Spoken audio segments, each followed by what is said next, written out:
Well, hello everybody, and welcome to the show. Of course, this is Night Owls for the whew.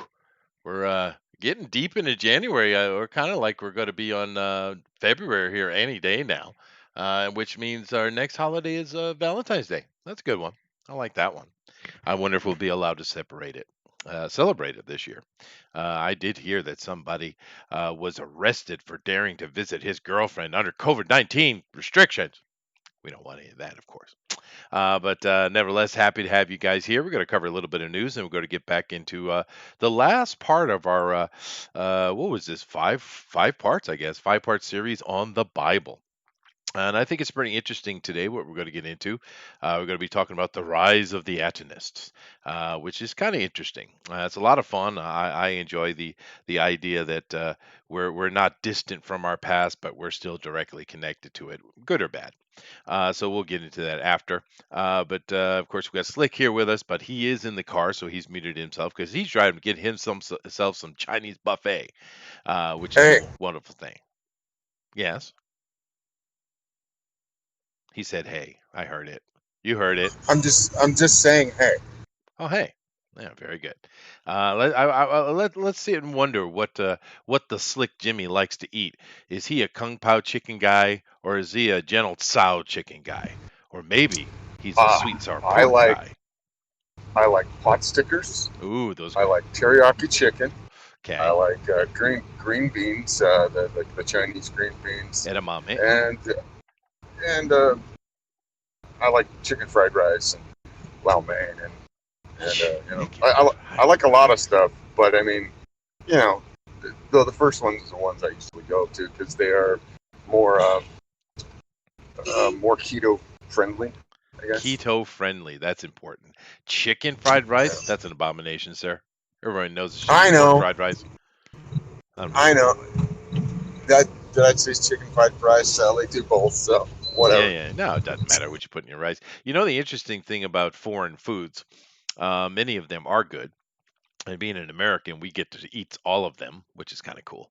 But one of the foods I discovered, everybody, in more recent times here for me is Indian food, which I had never really eaten before. I lived in New York, and I know there was an Indian place here and there. I just never went to it. But marrying my wife and living in Asia, I've certainly come to eat the masala, and Hmm. I like it. I enjoy it quite a As bit. long as it's as long as it's not too hot. I got a tender tongue. I'm not good with really They call hot that a cat spice. But tongue here in Asia. yeah, Sensitive tongue, yeah. as the older I've gotten, the more sensitive it's got. Oh, It's been. But my mom can't have even black pepper, so oh, I um, see. she couldn't anyway. But I'll eat the hell out of a nice butter chicken. So. No, no, it's good stuff. And I usually have about medium spice. I mean, I can eat hot things, but what's the point? I mean, if I can't taste the flavor of the thing, then I've gone too far. So I Yeah. prefer in the middle. But the thing interesting, the reason why I bring it up, opposed to your talk about Chinese food, is Chinese food has lots of meat in it and stuff, which is great. I love it. But when I eat masala or Indian stuff, I don't need to have any meat at all. I'm happy to have just a masala and naan bread. Good. It's good. Yeah, it's interesting because I usually do prefer to have meat with my meals. But nevertheless, the interesting thing I found is I prefer Nepalese style masala. I keep saying masala because curry is basically English stew with Indian spices in it, right? So I'm talking about more traditional Indian, curry. Um, and but the Nepalese, I think, is much better. I prefer the taste. I think it's a richer taste, and the naan is much better. So I actually more of a Nepalese version of it over the Indian myself. I'm not. Well, I live in a place that has some um, different cultures food, but Nepalese is probably not one that's local to me, and they might have some up in Salt Lake, but Hmm. I've never seen a Nepalese. But I've always wanted to go to Nepal. I was a little upset uh, about a year and a half ago when Hmm. prices of airfare were so cheap. Um, I couldn't go because there was like a round trip to Nepal to Kathmandu for Mhm. like $750, Ooh. and I was Nice. anchored here because of reasons. But yeah, I tend one of these days to get over there, and then I will try some masala there and some naan because I love me some naan. Yeah, no, naan is very good. I especially if it's properly made. Well, the reason why I prefer the Nepalese over the Indian is Indian naan is a bit more bready, where the Nepalese one is a bit thinner, it's a bit sweeter, and it's more crispy when they cook it. That's why I prefer it. But it's all good. It's just something. It's interesting to me because it's something I had never had before. And then marrying my wife and being over in Asia, it's just something my you can't. It's like Mexican food, right? Over in America, it's everywhere. So I finally did get around to trying it, and I'm very happy I did.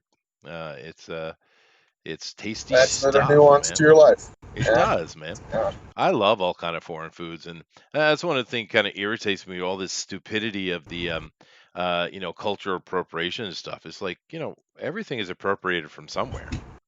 I mean, what yeah. I mean, it's a dumb ideological concept, it but is. they have to make victims somehow, and that's one of the ways they do it. Eric says Indian food tastes like dirt. Well, um, Oh, dude, I, you aren't eating the right Indian foods then, Eric. yeah. Well, to be fair though, Slick, Indian food, I'm talking about, curry, masala, and naan bread specifically. It, Yeah, it it can be good or bad. It's not something that's universally just good. I mean, I would say that it's much easier to find a good taco than it is good masala, dude. I mean, yeah. Okay, I would go that. I have a story about Indian food. Um, when I went my first trip to Europe, I got a cheap flight on a company, a defunct airline now called Tau Airlines. Um, and it was like a connecting flight to Amsterdam that was heading for Mumbai. And so, like most of the people on the trip were Indian, and when they served the in-flight food, I didn't even know what I was looking at, and I tasted it. And then one of the stewardess, when they were actually stewardess, they she said, "Let me give you the kosher meal." So she gave me kosher meal. It was like matzo balls and basic Jewish fare, and it was fine. But when I whatever they were eating for the general Mumbai clientele, uh, it was unpalatable, at least to my Western tongue. yeah. So I can see maybe where Eric is, coming from Oh on no, that front. there's a lot of bad curry, dude. I would say the English curry, which is a different thing. Understand it is different, but an English curry is more universally edible than Oh yeah. masala. Yeah, In it fact, is. I enjoyed the English curry I had while I was there in Britain, Yeah, and it's tasty. and they do make a very mild version of it because not all English people like hot stuff. So Fair enough. Yeah.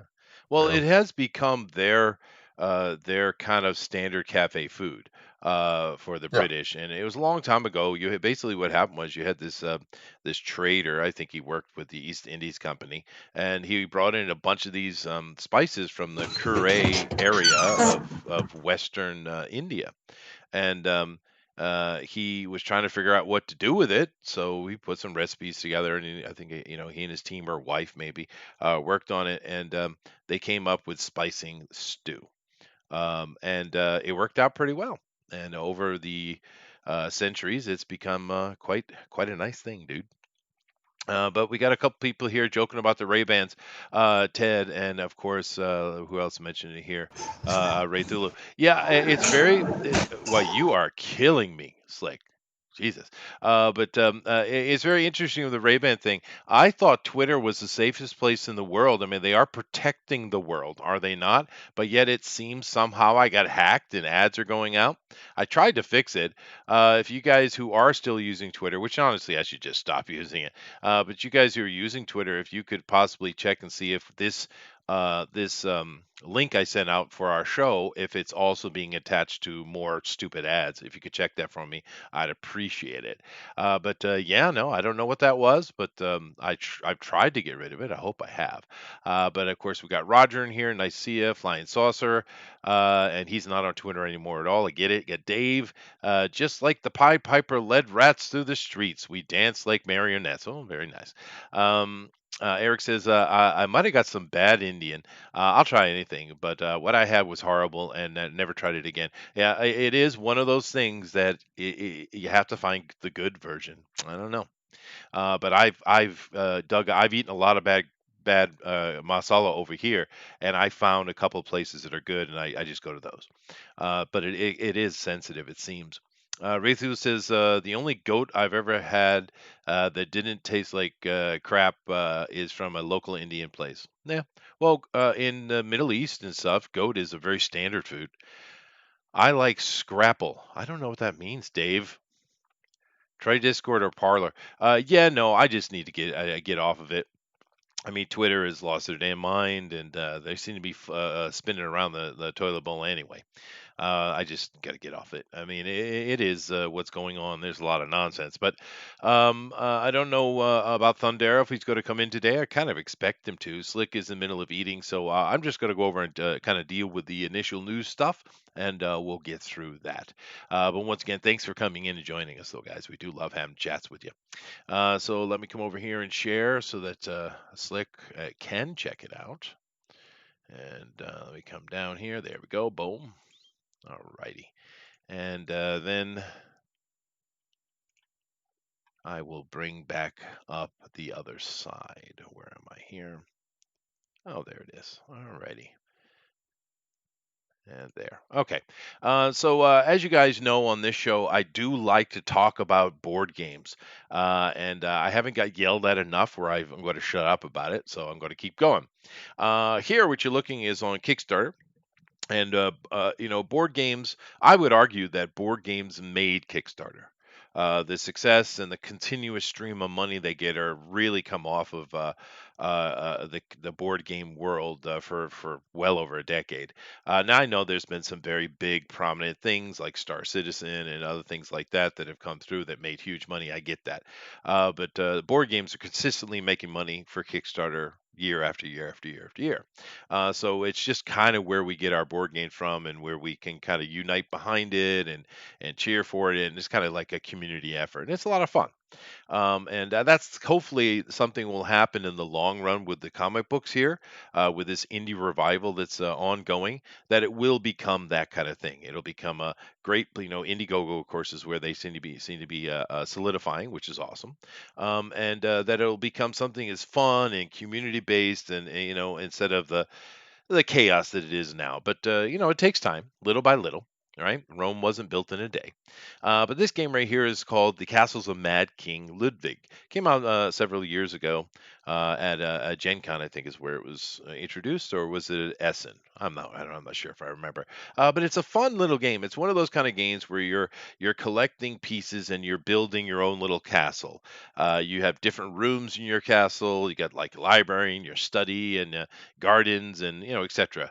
And you're just over a period of time see who makes the best castle. And certain castles have affinities with certain rooms have affinities with other rooms, and yada yada yada. It's a fun game. If you haven't played it and you have a chance to check it out, do so. It is a really good little and very colorful, as you can see, board game. Now, a lot of times what you'll see on Kickstarter is very successful games from the past that they'll come out with add-ons, collector editions. Queen Games does this a lot. I know some people complain that Kickstarter, Indiegogo, crowdfunding in general should be for people who are just who are trying to start out, who are trying to, the whole concept of crowdfunding. But it has turned into also being a place where you can get quick advertisement and quick sales. I don't personally have a problem with that, but I do understand the argument. Nevertheless, this game here, they're already at $758,000. So awesome. They got 24 days to go with the months going up right there. This game will hit a million, I'm sure, or more. It is very, very popular. Let's go over the campaign page. and take a look at it. Like I said, it's a pretty straightforward game, but this box here, this collector box, has everything laid out very nicely. It has very nice pieces, which is kind of the fun of board games, right? You get some really good production, the really beautiful art, and like I said, in the game, the pieces will have a synergy with each other, which helps you gain points and things like that. But it's a good looking game. They have some nice little pieces of 3D, type of miniatures to go with the game now. And it is definitely an upgrade. So if you're interested in getting into, the Castles of Mad Ludwig, looks like a pretty nice way to get into it. And the good thing about the Kickstarter page here, other than the just explaining the campaign and the rules and the history of the game and all these nice little add-ons like metal coins and stuff like that, is they'll also give you these things right here. Now, this is Board Game Geek, and he's been doing board game reviews for what, ever, forever. Yeah.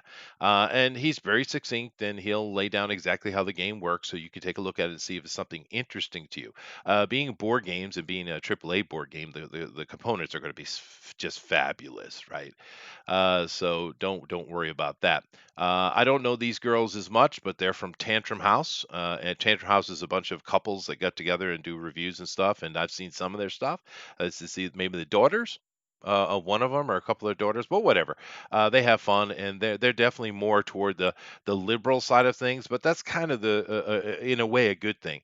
Board gaming is kind of a universal space that has all different kinds of people in it, and there's been a little bit of noise, but in general, everyone just kind of ignores it. So, of course, you have the Dice Tower, which are the kings of board games, of course, and it just continues going on. But go check it out. The Castles of Mad King Ludwig. It's a really fun game. I own an old version of it, and I probably won't be getting this because I already have it. But boy, it is a nice component upgrade, and it's a lot of fun. It's one of those really cool that's very visual because you have pieces you're picking up in your hand and you're making this map in front of you. It's a lot of fun. But anyway, your Twitter post is there. Good. But does it have like a Ray-Ban advertisement on it? Is what I want to know, Dave. You guys are right. I should just move over. One of my personal peeves: Ludwig didn't build castles; he built palaces. Fair enough. Fair enough. I get your point, Ray Thulu. Castles are military fortifications. Palaces are not. Yes, yes, yes. It's just a board game, dude. It's not really trying to be historically correct. Now, there are board games who do try very hard to be historically correct. This is not one of them. This is you'll see they have all kind of strange rooms in here that a castle would or a palace would never have. But it's just fun. And there's that. Thundero says evening. I don't know why he's not here talking to me. Are you talking to me, Thundero? Oh, I'm here. Oh, good. There you are. I've just been rattling right along, haven't I? Um, we got Comic Book Bob says noise board game. It is. It is a nice board game. And I keep showing these things to you guys and hoping that more of you will get into it because it's a lot of fun. It's a family and friend activity. It's something you could do sitting down with each other, even if you only get together once a month or a couple times a month with your friends and just kind of sit at the table having some tea or some beer or whatever you want, maybe a little meal, and just sitting down playing a game with each other. It's good fun, man. And there are so many great, gorgeous board games that are very clever, and this is one of them. So, yeah, there you go. Have you ever played this game, Thundero? I have not. Here? I have not. Oh, I didn't know if I was muted or not. But no, I have not. Yeah, it is a nice game. And I'm going to keep showing them to you. And maybe you'll see some stuff you like, and maybe you'll try it out. They're pretty easy to get a hold of. And get them online. You can find them at game stores, etc. A lot of game stores have kind of modified themselves from having, comic books, tabletop role playing, board games, and stuff like that. We've also seen the evolution of the very quirky little thing of the board game cafe. You ever been in one of those? I haven't. Yeah, I've actually been to one here in Tokyo. They've spread all over. America seems to have less than non-American places. Europe's absolutely packed with them. But it's an interesting idea. You go in, it's just a little cafe, with finger food, simple little stuff, and you take a board game off of their library shelf and you sit down and play it. And they got waitresses and waiters that will not only take your order for your food, but they'll also explain the game to you. It's a interesting concept, and it's a way to make money. And a lot of those places will also have a little store section where you can buy board games, comic books, tabletop games, things like that. So it's just expanding and diversifying of business, I think. You know. Interesting idea, yeah. Mm. Yeah, that's what I've been saying they should be doing. It's kind of strange to me how many of them are resisting change in like to this degree. I think a lot of them already have pretty well shifted now, though. Oh, they're gonna have Being to. Yeah. yeah, they don't have a choice. There's a board game cafe uh, almost every town around here.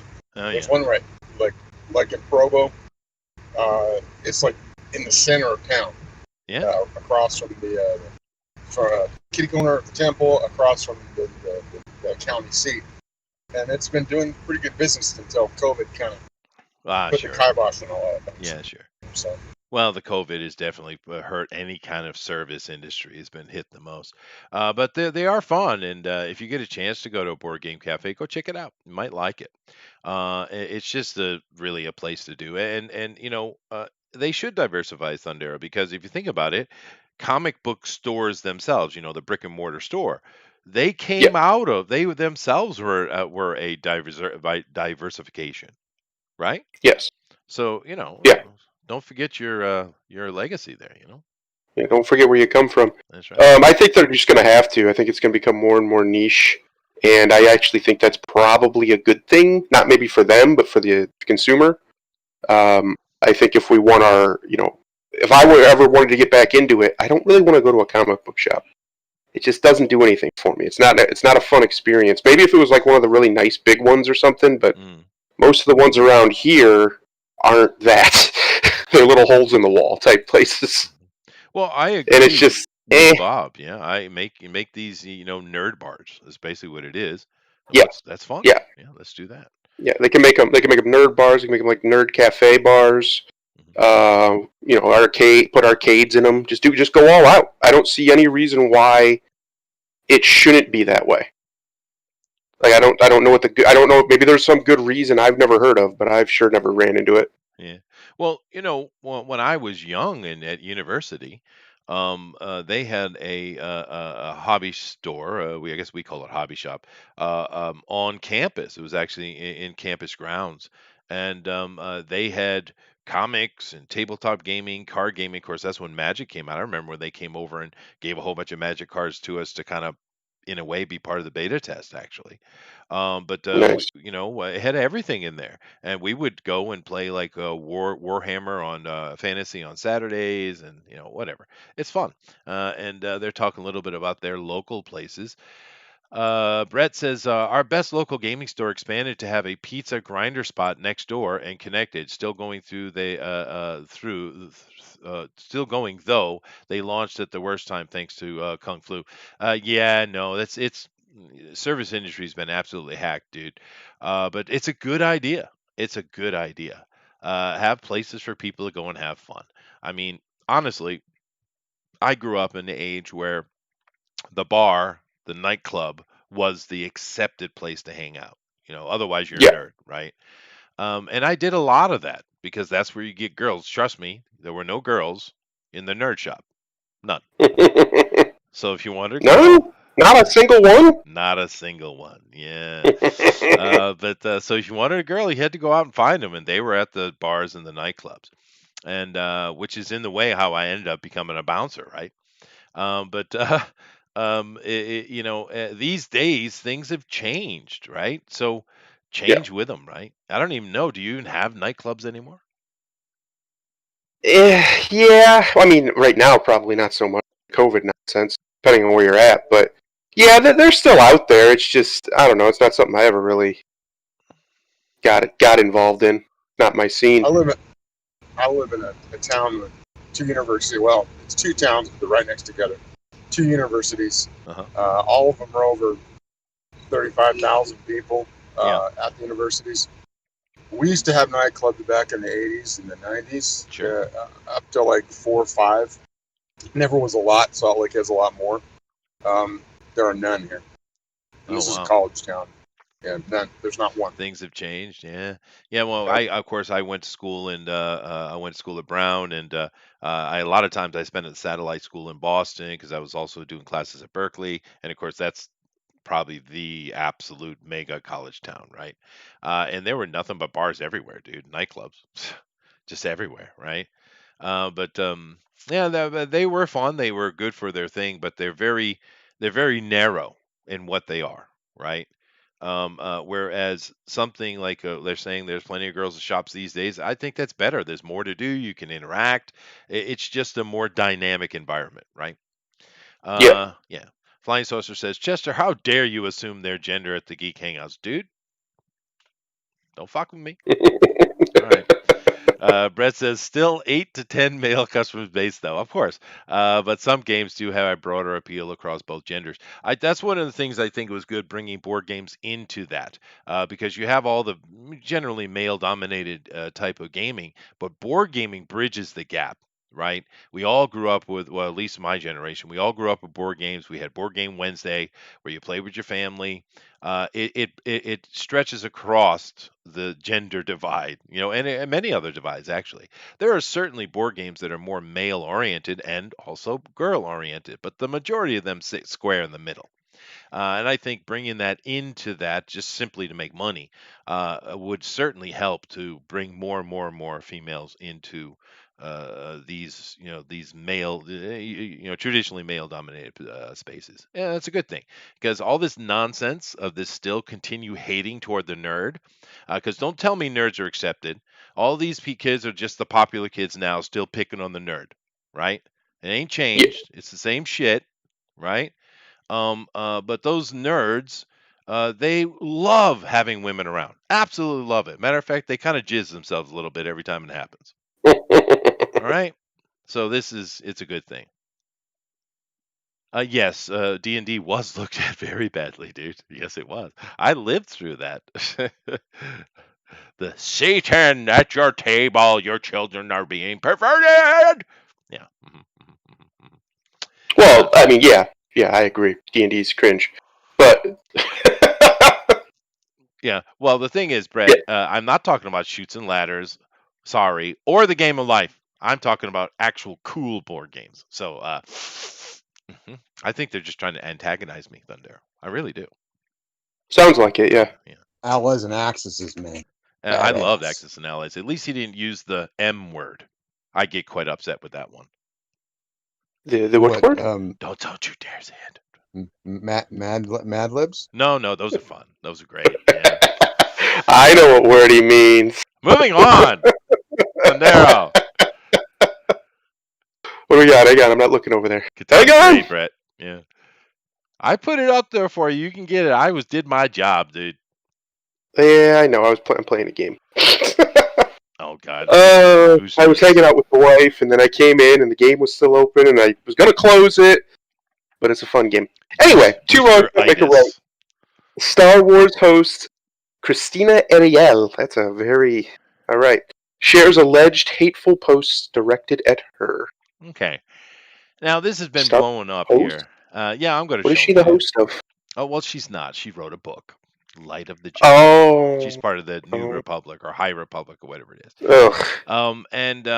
This has been blowing up a little bit, so I thought I would talk to her. Look at her. Look at how sweet she looks there with her little angelic She's wings such a and sweetie. such Look a at her. sweetie. Such a sweetie.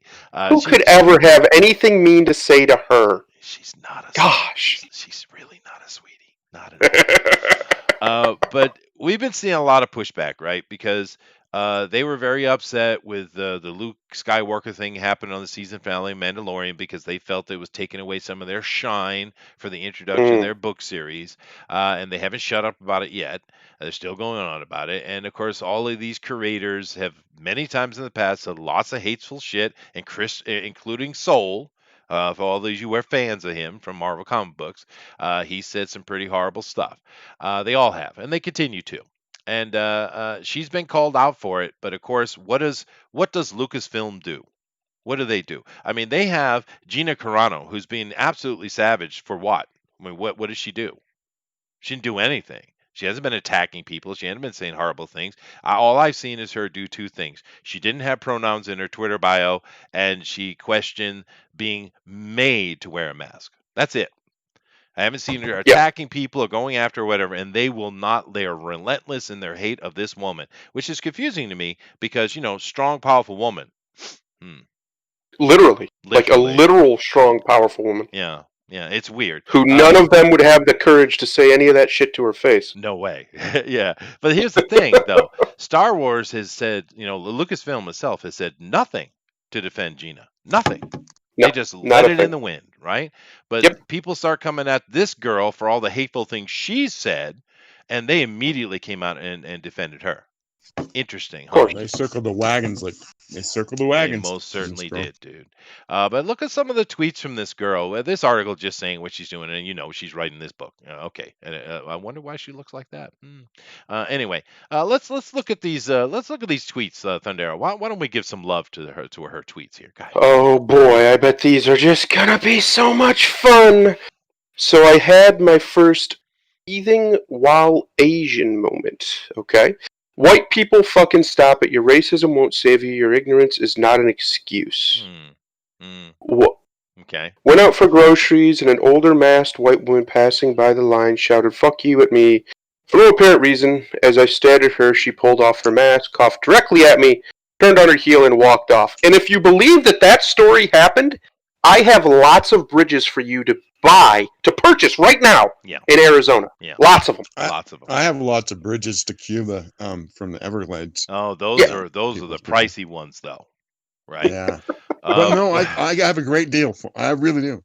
Yeah, but so this Jeff Yang here is full of it. This stuff doesn't actually happen. We've seen it. It could have happened, but it doesn't Maybe it matter. happened, sure. But we're gonna sit here? Okay, so every time a Chinese person, when I walk into their Chinese restaurant, at first they're real cordial to me, and for whatever reason, all of a sudden they start side eyeing me and speaking in Mandarin. Oh. I'm supposed to get horrifically offended and hate all Chinese people from then on because these one group of Chinese people were assholes. Oh, I do. Yeah, I mean that's just the rational thing to do, right? Yeah, that's how you should you live do your that life. with all. Chester, you did that with all Asians but Japanese. That's fair. That is fair. I do like speak fucking Mandarin, Koreans, though. fucking Right? Chinese, fucking Filipinos, fucking Thais. Well, the Filipinos, don't get me on that conversation. But anyway, it doesn't really matter what Jeff says. What matters is not only does Christina have a problem with his statement, she also is saying, I don't care if you're trying to act like you're not racist, which I don't really see him doing that, but I guess he is virtue signaling. More importantly, he's a white dude for some reason. Mr. Yang is. Well, I think she's referring to the white person he's mentioning, but I don't understand why I don't understand what she thinks. Your racism won't save you. Your ignorance is not. What does that mean? Mm-hmm. I don't think this lady was asking to be saved from anything. Well, so what is that a threat? Anyway. Is she threatening people? I don't understand. What does that white woman need saved from? She did cough on them. Supposedly. Yeah, okay. Supposedly. It continues though. Go ahead. Allegedly. White conservatives, please stop invoking racism like you give a shit. You don't. You just want to be able to say, what about when someone calls out, oh boy, 45 and his blatant racism? Hey, non-white person, shut your mouth when you're talking about my president. How about that? You want to play this game? Let's play this game. There you go. Hey, if you can't even say his name, how's that not racism? But he's Voldemort, for God's sakes. At least when I hate on Obama, I call him by his name. Now, granted, that's not his real name. His real name's Barry Soetoro, but we won't go there. No. We'll go to where Obama's at. No, and Biden. But here's the thing: if you're noticing a trend, she's basically ain't got no time for white people trying to prove to her that they're racist, because the fact that you're white means you're automatically racist. This is the trend that we're seeing people, with this am girl, I right? Right? Yeah. Right? I continue. Oh, boy. I love it when people say this one. I don't have an ego. I'm also not a bully. I have said repeatedly I don't owe white people a conversation about racism. Then shut up! I've been living with it. They've been doing it out. Oh, well, no wonder you don't want to give white people a conversation. They might correct your horrible grammar. Doling. I am not entering a conversation where people are intent on not understanding me. Well, of course they don't, because your grammar's terrible. What does doing it out mean? That's not a phrase. I think doling is what she's trying to do. But keep in mind, she is a Oh, okay, you're right. I misread it. My fault. Doling it out. Well, no, you're right. She isn't the best writer, but she is a professional writer that is on the New York But Times bestseller. I don't have an ego. Is the ultimate tell of a manipulative narcissist. Of course. Every single time somebody tries to say that crap to you, they're lying. Every time. Because if someone doesn't really have a big ego problem, they don't need to tell you. You will just know it. Because they'll be humble. Humble is an action. It's not a phrase. It's not me saying I'm humble. You just are humble. It's a way of life. Yeah. And it's somebody like me, an arrogant piece of shit like me, I am not humble. So I can tell you, anybody who tells you I don't have an ego is full of it. They're lying. Everyone has an ego. If you don't have an ego, you would be a lump of slime on the floor, I would assume. Yes. The point is to control your ego. That's what it really. Understand your ego and control it. That's part of being an adult. It continues. Just a reminder that white women are just as complicit in upholding and enforcing white supremacy. Define white supremacy. Oh, no. I understand you think white people are better than you and your inferiority complex. You've rationalized into this big conspiracy theory that this huge nation in the world is all out to get you and enforce whiteness that you can't even define. But stop. Get your ego in check and stop being so paranoid. All the other races have global circumnavigation, MB. I guess so, yeah. But well, they shouldn't, because I'm pretty sure China probably beat everybody to it. They just forgot because reasons. Maybe. I don't know. I do like the fact that she's responding to this Kaylee. Oh, we lost Kaylee and we got a redhead with no makeup. Oh, well. She's still kind of cute. Kaylee was beautiful. Oof. Kaylee was a hottie. The new one's not so bad, though. She's not so bad. She's not. Yeah, but she's dumb. Well, give her time. She's not as smart as Kaylee. I thought it was funny in that, and I'm sure you guys all seen it, in that where that reporter asked why Biden passed a law saying in all federal places you have to wear a mask, but yet immediately he was in a federal place without a mask. A really smart reporter would have said, "Why don't you have one on, ma'am?" Yes. Well, one did, in fact. Oh, good. I mean, that's basically what you're saying. Yeah, eventually he was like, what's going on? Why is that? But I agree with you. He should have shot back at her. But these reporters aren't going to do that to Democrats because they're Democrat operatives. They're just going to put token resistance out there so that their sheep will, keep following along as they drive the America right over the cliff and Biden kills 70,000 jobs in 3 days. Oh yeah, no, he's on a tear. We knew he would be. But I don't know this girl's name, but I have no problem with her. She's the mouth of the liberals, and Kaylee was the mouth of conservatives, or at least Trump's mouth. And that's fine. I don't have a problem with that. But you, of course, were referring to the reporters. But then boom, because she's getting some pushback because this is a constant stream of racism over the course of a couple of months, right? Correct. And here's Star Wars. Our Star Wars community is one of hope and inclusivity. We do not stand for bullying and racism. We support the racist bitch who's been tweeting racist shit. Oh, that's not her name. That's just what I'm going to call her from now. Yeah. But I'm just saying. I'm done being nice to them. It's gloves off time. All these brown people who act like this need to get treated to some actual bullshit right back. Well, white people got to stop rolling over for it. It's unacceptable behavior. To be fair, I would say the majority of it is actually white people doing it, but there are Correct. All kinds of people as well. But it's just it's impressive to me that Star Wars is going to stand up, Lucasfilm is going to stand up and defend this woman who's getting legitimate pushback for her racism, but not say anything about Gina. Nothing. Of course not. Right? She's the wrong kind of brown woman. And she just Carano. She's getting mad now. She's putting out some real nasty stuff. Oh, she's mad. She's so mad. She's gonna do mean things.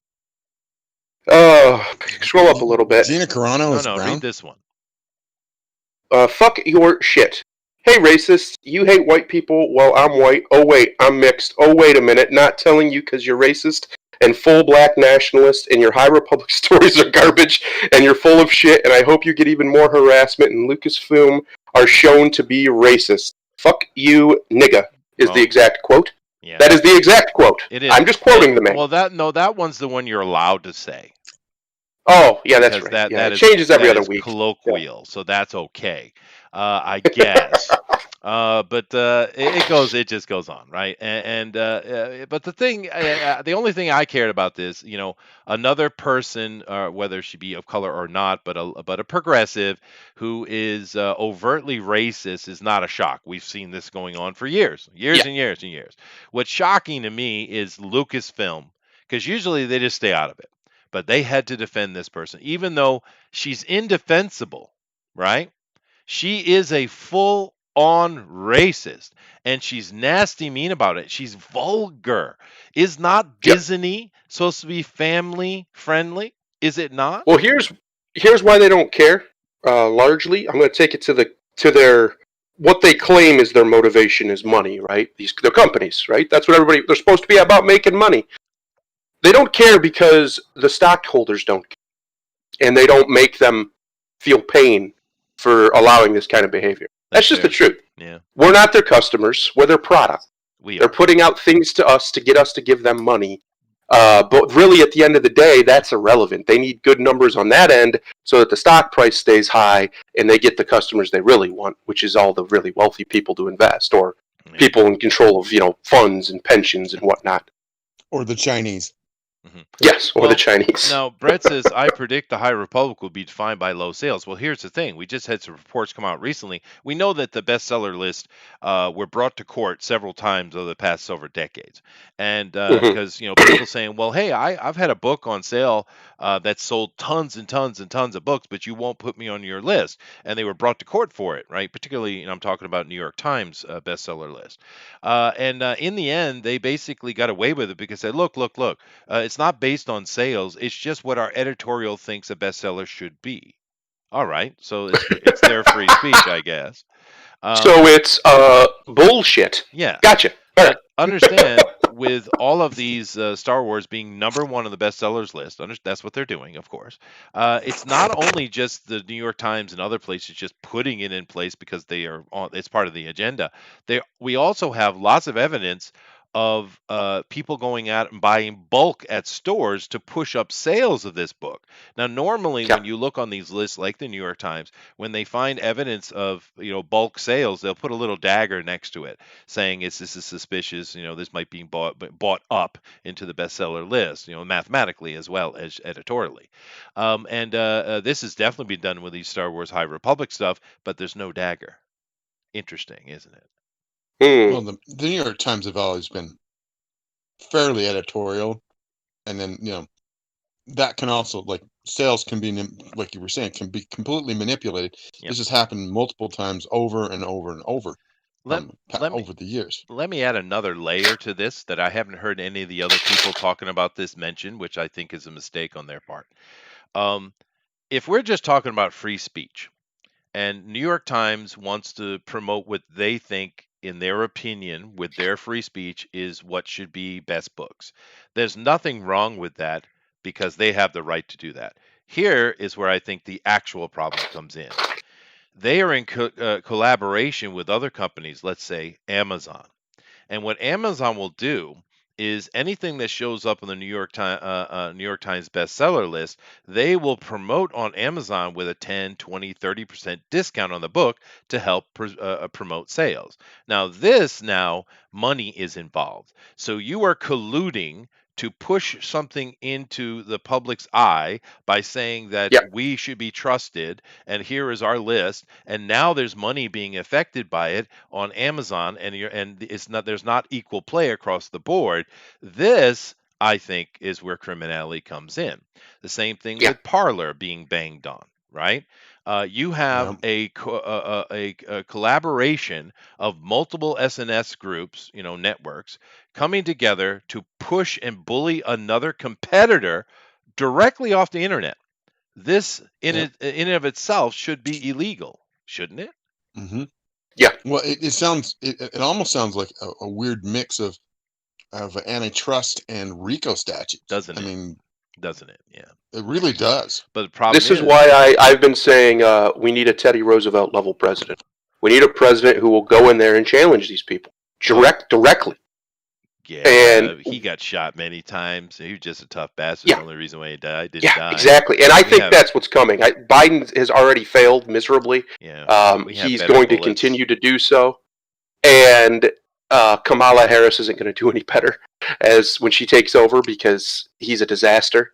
And this is the worst week of any presidency I've ever seen. I can't imagine anything like this in my lifetime.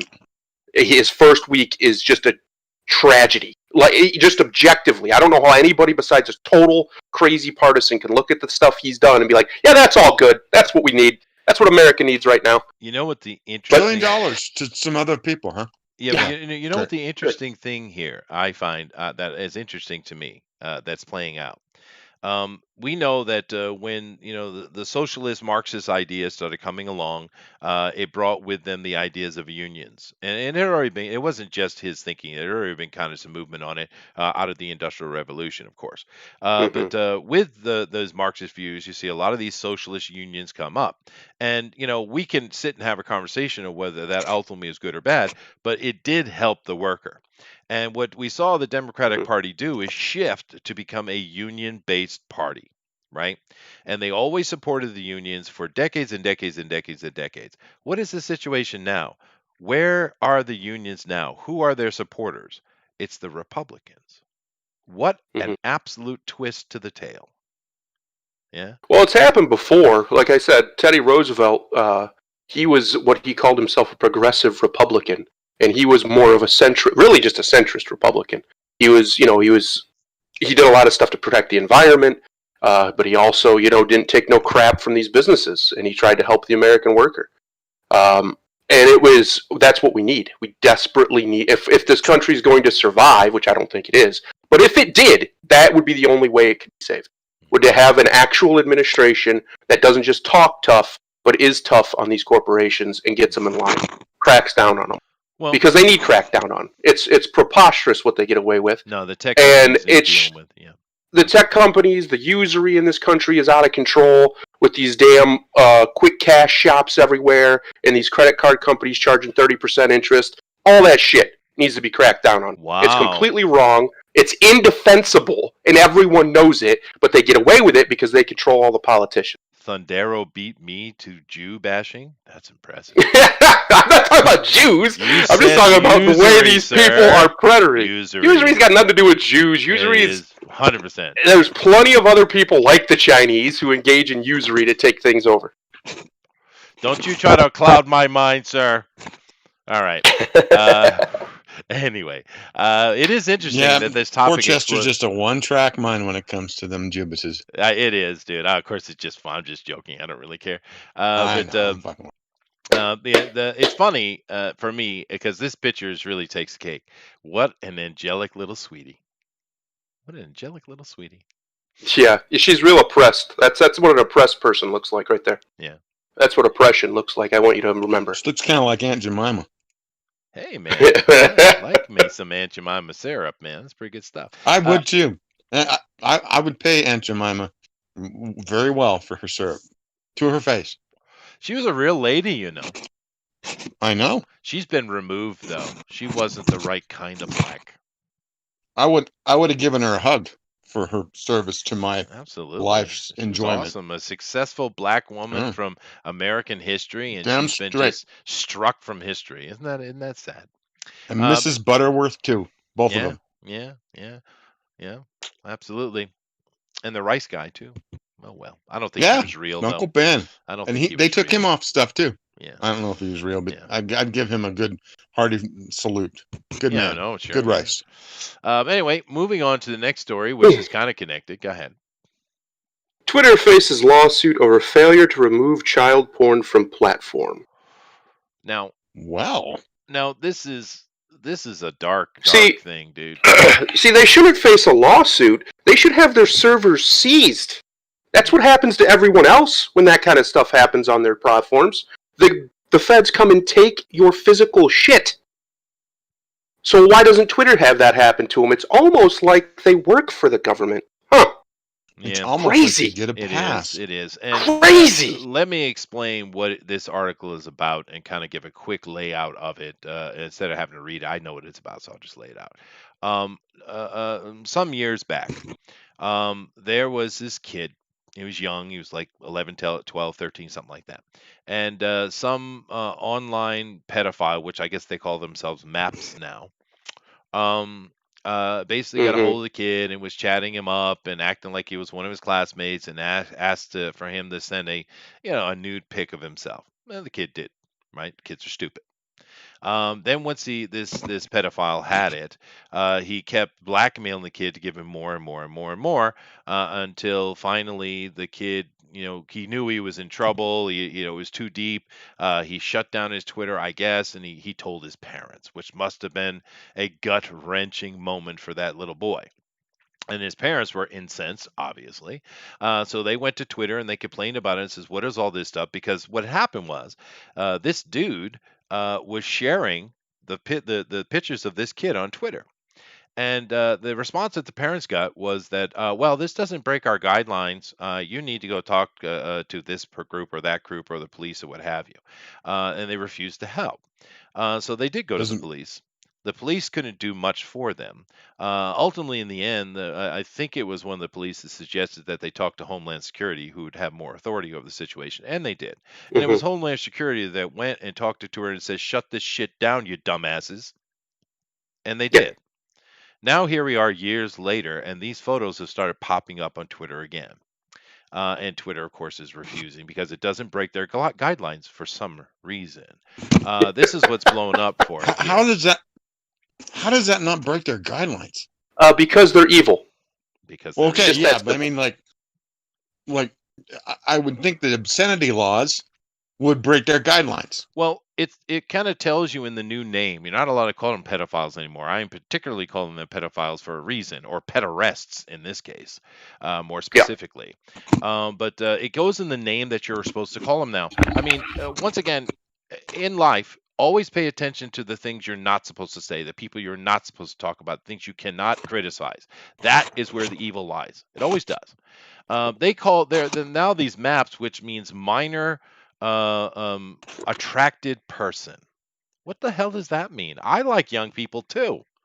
I teach kids every day, love them.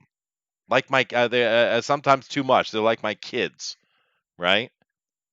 Minor Uh-huh. attracted. Aren't we all kind of minor attracted? Well, we're all pedophiles in a way too. If you look at the actual, Apparently. if you look Yeah. at the actual definition of the word, but that's not how we're using. Which is why I prefer the word pederasty, because it's more Yeah. Well, specific. most children are genetically made to be beautiful to the human eye, so you'll protect them. Yeah, yeah, it's Um, in the animal kingdom as well. Yeah. I Um, can't think of what it's called, but yeah, animals are like that too. Cats and yeah. dogs and stuff. But my There's a point name for it. my point being is if you want to piss off any culture throughout history, there's a couple quick ways to do it. And one of them is to blame the other side for hurting children. This is Yeah. universal. It's gone on for thousands and thousands of years. But now we've gotten to a point where no, you can't chastise that. You can't question that. It's Hmm. it's bizarre, dude. And I I will gladly take any level of canceling up to including my own death before I will ever accept a pedophile as a normal person who doesn't deserve to die. yeah, no, Period. it's I don't pretty care if they've ever touched a kid. I don't care if they. It doesn't matter to me. It's kind of like a cannibal. I don't want cannibals around either. Because, okay, maybe they're not eating somebody right now. They so still want to. I They would still have that you're desire. not inviting Army Hammer to dinner. Oh, poor No. Army. No. I would have a conversation with a cannibal though. That would be interesting. Not a Yeah, but pedophile. that doesn't mean I want them living in my neighborhood. Yeah. Now this is interesting. Chiron said it's called parenting. Well, that's the interesting thing about this story that eventually blew. This is years ago. This happened, but eventually blew up because the kid's still in high school. He's still in school now, years later, and he's getting a lot of flack from his because his fellow classmates saw it on Twitter, right? But the Yeah. thing is, the parents did parent. As soon as they found out about it, they went to town for this kid and they tried their best and they got stonewalled by Twitter. They had to go all the way Yeah. to frickin' Homeland Security to get what any normal person would be considered normal. I mean, if in somehow I was in a position of power and someone came to me with accusations of some manner of pedophilia going on, I would be on that instantly. I would research it. I would check it. I would make sure that there wasn't any finger pointing that wasn't viable.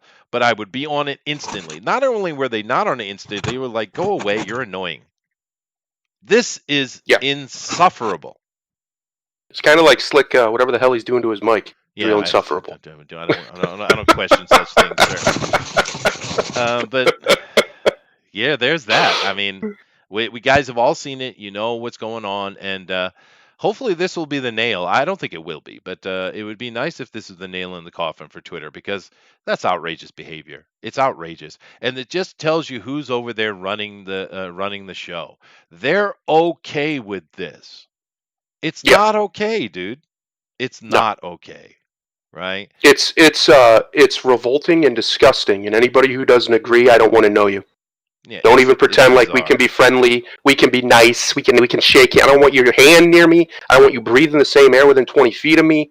You're filth and you're scum, and I hope you die painfully. And That's how I feel about pedophiles. See how angry it makes people? Because it does. And people who enable pedophiles are worse. They're worse than the pedophile because you are choosing to let this monster hurt people or potentially hurt people. Well, let's discuss a little bit of why they might have let that go. Because keep in mind, we're not talking about a 16, 17-year-old or even a 15-year-old. Because now we start getting into a question of culture, right? Yeah. Because let's be honest, a 16-year-old person is more than capable of making babies. I mean, let's just be honest about it. Mm-hmm. And and I always say, if you're that age and you don't know you want somebody to make sexual advances at you, or you know what you're doing at that age, and if you don't, then Chiron's correct. Somebody needs to parent because you should, at 16 years old, know about sex and sexuality enough to know whether or not you want to be engaged with it at all. But the point I'm trying to make is we're not talking about that. We're talking about a little boy,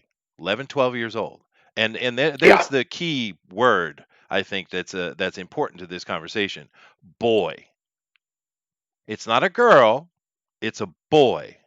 And I have a feeling that's why back so many years ago, which is why the Twitter people didn't do anything, because it's a boy.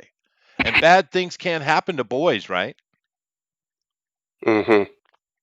I mean, do you think there's any validity in my comment? If it was a girl, oh, absolutely. That's how they think. Yeah. They literally think that if you're a boy, especially if you're a white boy, you can never be a victim. I've literally heard him say this about children. I don't know. Can't, no, he's white. I don't know his race. Yeah. But it doesn't really matter. It's a boy, and it does to them. I guess it does to them. But you know what I mean. Mm-hmm. He deserves protection. No, these people are scum. That child, yeah, exactly. That child. That's all that really matters. Is the child deserves protecting, and he wasn't protected by people in power. Yeah. And that is, to me, enraged. It makes I'm sweating. I'm so angry just thinking about it. It makes me like thinking if that was like one of my family members and no one would help him. Somebody be dead. I'm just telling you the truth. I would go to jail for it. I'd be fine with it. I would do that time with a smile on my face. Yeah. It's one of those things that traditionally really angers people. And think about this poor kid now, right? I mean, he's a high school kid now. And it went up. These pictures came back up on Twitter. His classmates got a hold of him, and they're giving him absolute hell for it. Imagine the nightmare that kid's in, right? Imagine. Yeah, his whole life is ruined. His whole life will be ruined forever because of this. He'll have to move to a new place. He will. Yeah. Right. Yeah, but the internet's everywhere. I mean, it's somebody who wants to be an asshole can find that and dig that painful memory right back up. And because some sick dick motherfucker wasn't put in the ground. Let's just put it like it is. Yeah. That's what should happen to these people. It should be a real quick, sudden solution. We have the cure for pedophilia, and it's lead in shaped like kind of like a bullet. Real simple way to fix it. I have no pity or sympathy for pedophiles. I don't want to hear this bullshit. It's not their fault. I don't care if it's their fault. They're a rabid animal. Put them down. Simple. Yeah, Done. No. And this really puts a light on things too, because there are certain elements of society that we don't tolerate. Tolerance is something we should all aspire to, sure, but there Mm, are certain things that cross the line, right? And mm, this is certainly one of them. Now, I can understand a psychologist's point of view, saying that this was created by childhood trauma, or it's a natural yep. attraction, et cetera, et cetera. And I'm fine with that. Okay, fine. It doesn't mean we accept it, because we don't. We don't even Correct. tolerate it, right? If And you have an inclination in that way towards a child, and if you have any decency in you at all, you go get the help right then immediately. You don't wait. Mhm. You don't play some bullshit game. You don't do what this piece of shit did. And you go and you see if they can help you. Now they really can't. That's just the truth. You'll never get rid of it. You're messed up. You're broken. So what you need to do is exile yourself from children forever, and that's just your life. And if you can't accept that, then I'm sorry. We're going to do it for you yeah, because we got to protect kids. It's that simple. yeah, It's either this person who's broken or this one who's not. I'm going with the one who's not every time. yeah. Every time. That's not even a hard question. The funny thing is, though, Thundero, is that with arsonists or sociopaths who become psychopaths and things like that, Yeah, we don't tolerate that either. Whether correct. wherever it came from in them, it's not tolerated. They either go get help or they go to jail. Everyone Yeah, agrees. So why is that agreed upon and this isn't? Right? I don't get it either. It's I weird. don't get it either. Like somebody a long time ago, I read that analogy of a cannibal on Facebook. Right, we're not going to tolerate cannibals in our society for good reason. Even if they're not actively out there eating people, that strong desire is enough for us to basically exile them or literally exile them at the least, right? Whether it's Yeah, to a mental facility or something, keep them away from other people so they can't enact that desire. I I don't say, see how pedophilia is any different. yeah, I say Canada. Yeah, we just said there's a lot of land in northern Canada that Yeah, no one's using. send them to Just Canada. just Yeah, send them up there. yeah. Trudeau would love it. Captain Canada, which prompted my response, said, "Amen and a woman, Thundero." All right, let's move on here. I don't want to get bogged down too much. Oh, goodness gracious. Oh boy, Amazon's The Expanse actress Jean Yoon calls for Fox News to be banned for hate speech. Mm. Listen, Jean, your name's not Jean. First of all, what's your real name? Let's Juan stop with Yin. you. Want to talk about cultural appropriation and hate speech? Why are you appropriating white names so you can fit in with white people better? Well, she might have Knock it been off. born in America. Yeah, I doubt it. Maybe. But The Expanse is a okay show. It has some good moments. But it is interesting that this full court press toward Fox, which is a never ending thing, really. But Hmm. it's just another Hollywood person who we don't have any clue who is trying to tell us something. And it's part of this push, which you're going to see it become an active thing in the political theater as well, for getting rid of free speech in general. And they've been pushing and pushing and pushing this, and it takes quite a bit to overturn an amendment, and I don't think they have the votes. Yeah. But Well, and besides, it doesn't really matter where she's born. I mean, we're told this all the time, right? That it's cultural appropriation and racism for white people to enjoy any culture other than apparently Britain and Germany. Everywhere else, they're not allowed to enjoy anymore. Even France and Spain and Italy, countries that are white countries. You get told you're culturally appropriating if you speak Spanish, for Christ's sake. So I don't care. I'm done playing the game with these people. Yeah. If they want to make race the problem, okay, then it's your problem now. Well, That's just where we got to be. That's the only response they're going to respect. I'm going to blow that concept out of the water here with my my presentation today. So anyway, let's move on to our last little bit of thing, and I just couldn't resist. I was actually going to stop at that one, but I was like, no, I got to put it up. Jesus Christ, dude. Go ahead. Zack Snyder shares new image of Steppenwolf from his cut of Justice League. Is this supposed to be better? No, it's not better. I don't know if it's supposed to be. Steppenwolf's not a good character. No. He's just not. Why was he the choice here? I don't get it. Because of the name. Yeah, but they did nothing with that though. Yeah, I know. It's just the name. They thought it was cool. I Out of all the guess. other, I mean, there's a whole bunch of from that. There's a whole bunch of characters, and I'm not a big, New Gods like fan really, but there's a whole bunch of names there they could have gone with, and they didn't. They're just stupid. Well, I mean, I'm sorry, they should Zach. have at least tied Darkseid into it, and it looks like he is doing that. Oh, But I this mean, is the I think they was doing that, but I mean, there's plenty of other characters surrounding Darkseid that they could have chose from. of course, yeah. Um, They should have as put an Granny as an Goodness down, intermediate, but dude, that would have been much better. I think Um, Yes, Granny Goodness would have been great. That yeah, would have been yes. awesome. yeah, But yeah. But anyway, at here's least the she's a woman, and original, you couldn't have a woman bad guy. which we all agree looks like crap, right? Hmm. And but this is not better. It's not. No. It's not better. Mm-mm. It's worse in a way. Why are there spikes? Why so many spikes? I What's don't going on know here? because he can't. How would you want to wear that day to day? Would you want to How do you have that take on your that off? body? Jesus, dude. It's not something Everybody, hey, that's a weird looking orcish porcupine. Yeah. everybody wanted it. Well, not everybody, but all these people out here wanted it. You're gonna get it. You're gonna get that Snyder cut. Oh Yeah, boy. you're gonna get it good. Brett is the great. That's a great comment, Brett. Is that Stephen Wolf or Eddie Izzard being glam again? Yeah, yeah. Like, just Get him, give him a Eddie. full face mask. That would be far more intimidating. Like Darth Vader, his whole face mask. It's real intimidating. What is that? He looks like a shriveled prune with metal around it. I don't. It's weird, dude. Ugh. And here, keep this in mind. If the Schneider cut bombs hard, DC's in real trouble, dude. Yeah, and well, here's the question: how do we know if it bombs hard? If it's going to be on HBO Max?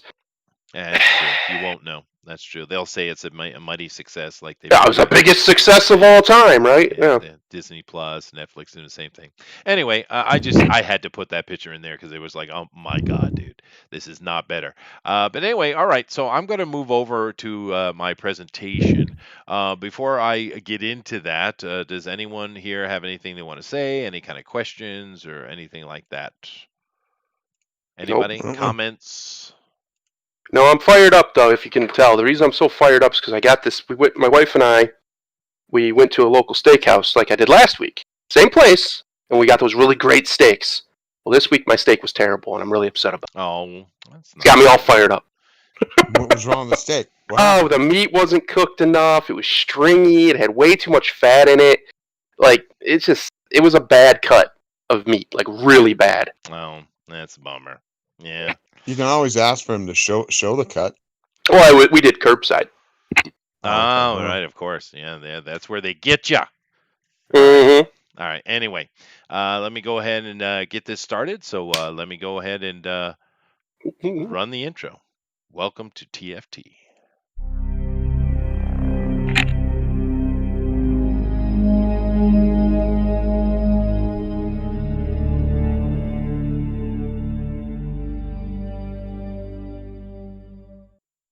Alrighty, folks. Now, we've been doing this, I think we're up to 5 parts on this Bible study. I do have quite the presentation to put down here before you today. So, Thundero Slick, if you guys have any comments, just feel free to jump in. I will be prepared to be quiet and let you have your say on stuff or opinion on stuff. Also, if you guys would do me a favor and keep an eye on the chat because I can't see it at all over here where I am now.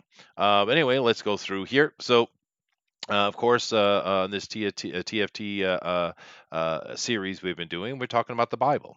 And the Bible is very interesting, and we've gone through how it came to be and a lot of its, histories and stuff. And, we dealt with Paul, of course, and we dealt with kings, and we dealt with, emperors and all kind of stuff. Certainly these two guys. And this guy here had played a big part in the New Testament creation, at least Matthew, Mark, Luke, and John.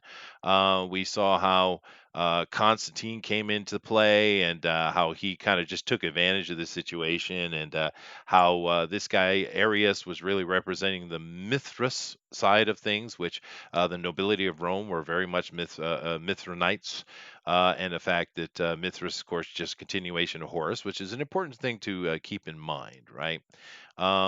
We dealt with how all that is kind of affecting the world, and we did get more into Constantine, and particularly how he chose to represent himself, which is quite interesting. He really wanted to connect himself to the previous Flavian empires. Now, the thing with it is was Constantine very knowledgeable, or was he just tying into something that he wanted to use for his own political benefit? I think it's the latter, personally.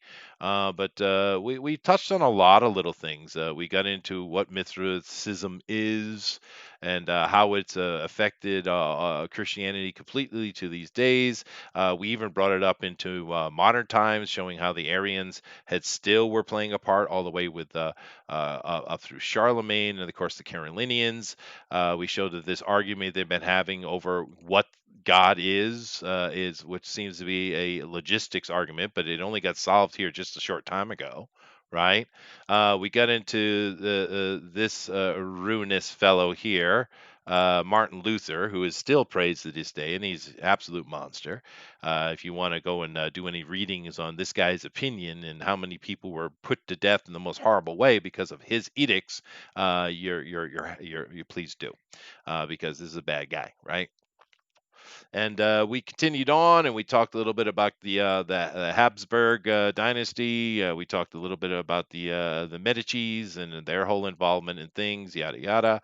And we brought ourselves up to this, with the Bible being published and printed with the German invention, and how that it changed culture because now everybody could read the Bible. It's the first time that the common man was allowed to do that, and this really came from the princes of Germany wanting to get themselves out from beneath the Roman Empire, and particularly their emperor, their secular emperor, Charles V, and how it kind of backfired on them because giving the people the ability to read the Bible, now they could defend themselves against church edicts, right? I don't know if they expected that. I don't think they did. And a couple hundred years later, they started their new idea, which was the New World Order and globalism, and that's been going on for 150, 200 years, and well, we see where that is today. So that kind of brings us, that's the end of the story, right?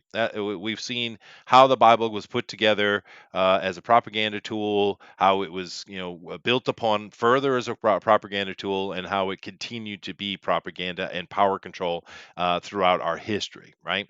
But we also kept saying the whole time that it was not created whole cloth. It's coming from something. Now, sure, Titus or Josephus is the one who wrote everything, I'm sure, but Titus certainly put some things in there with the where Jesus went in his travels were just a mirror of what Titus was doing as a general, putting down the Jewish revolt. Sure, et cetera, et cetera. There's certainly some Abrahamic ideas in there, which is not even argued by the theologians. But the overall idea of this Trinity, these gods, these the general story of it, it's coming from somewhere. And where it's coming from is a very interesting story, because it sets the modern world in a way. And I think it's important that we understand that. Now, do keep in mind today, I will be touching on a few things that a lot of people like to go into, the Anunnaki stuff, the Sitchin stuff, Von Doniken, Graham, what's his name? Well, you know what I mean, that guy, and some of the other ones, and that's fine. Those are fun conversations. I really like some of Tessarian's take on Michael Tessarian's takes on things. They're fun, but I'm not dealing with that because we don't have to. We're talking about real world politics and power, and that's really where our conversation needs to be. And the thing is, this whole conversation, it comes down to the Amonist versus the Atenist. And it's still in our world today, although the Atenists are basically the ones in power and they kind of control everything. But who are these Ammonists and Atenists? Where did they come from? How did our whole world view? How is it completely sculpted by these two groups? And it's a fascinating tale. I'm going to start the tale here in Ireland and the British Isles. You might think that's a strange place to start, but it's the right place to start.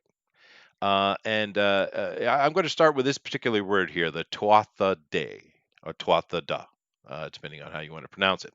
Now, some of you recognize this instantly, and you're saying, well, Chester, you left out the Denanan on the bottom. No, I didn't. Tuatha De Danann, Danann was added later, much, much later. Originally, they were just called the Tuatha De. And what does Tuatha De? Now, the Tuatha De Danann, they would tell you it just means the children of Danann. It doesn't. It doesn't at all.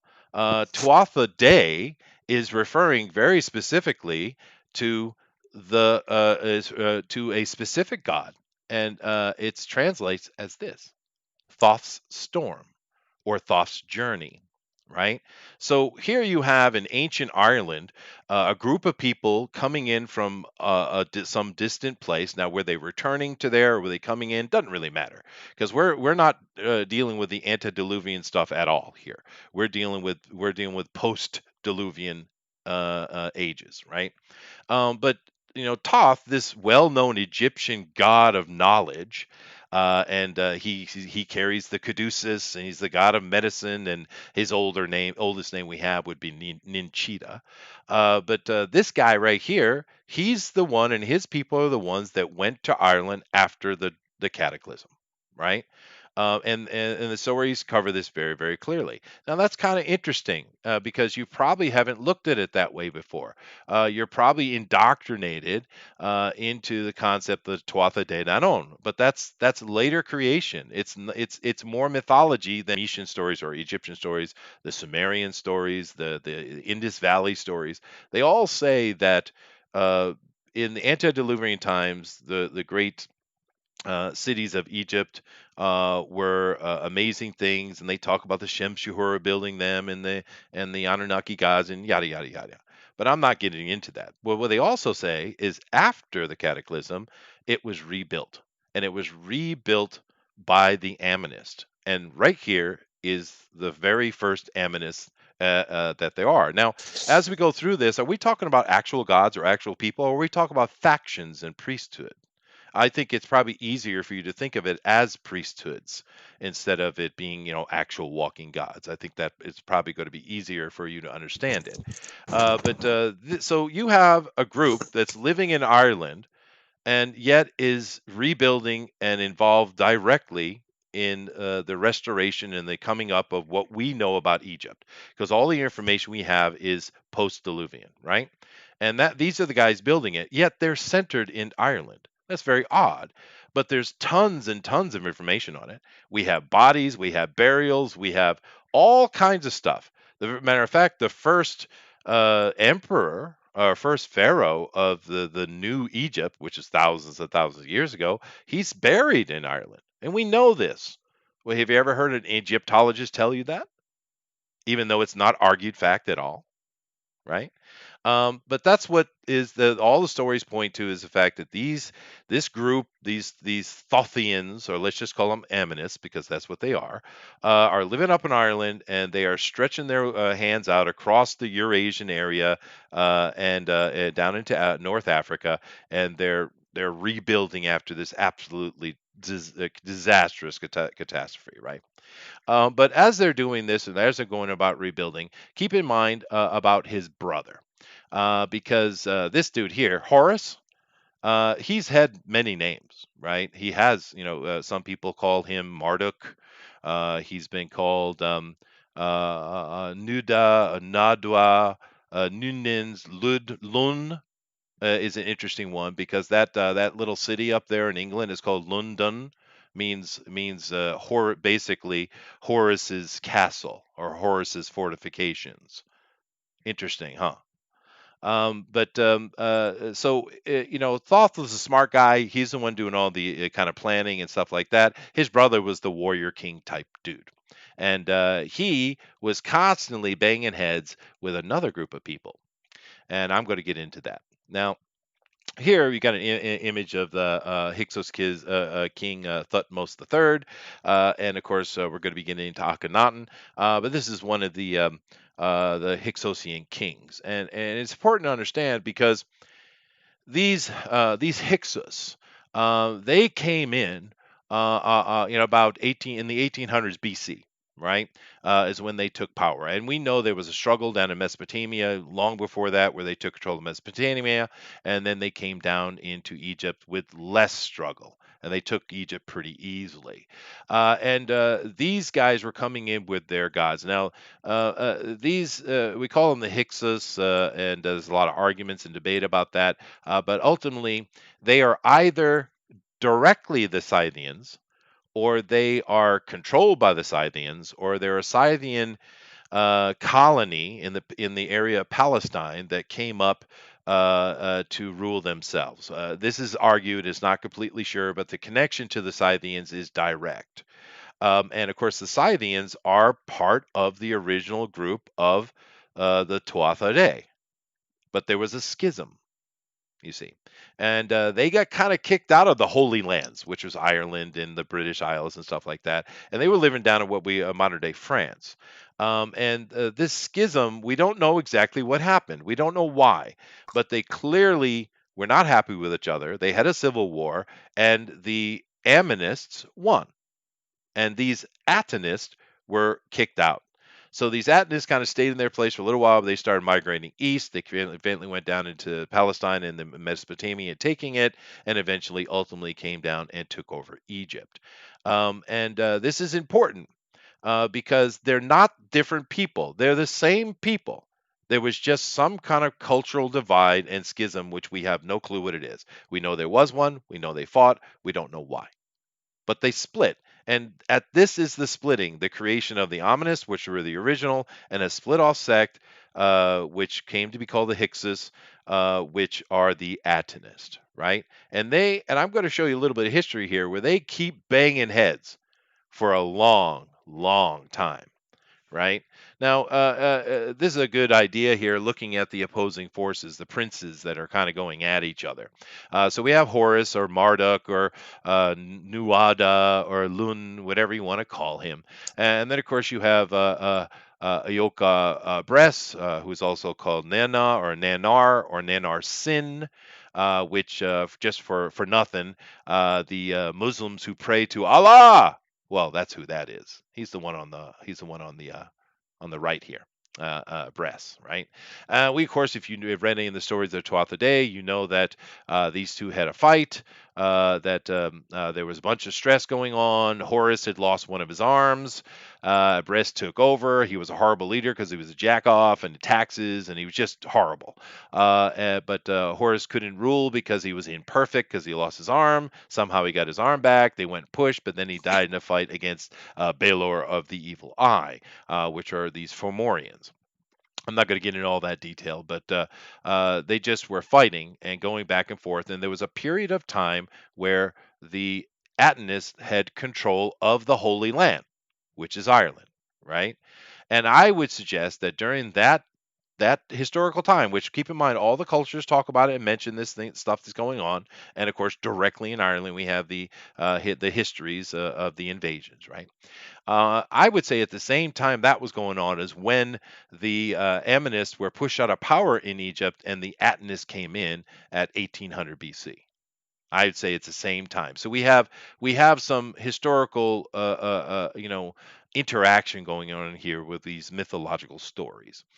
This is an interesting picture here, looking at Nanar, and of course he's the opposed to Horus or Nuada, and look at him. He's got his horns, of course. He's always represented with his horns because he is Cernunnos. For those of you who know what that is, but look what he's doing here. Not only is he controlling the lion of Egypt, he's also stepping upon it.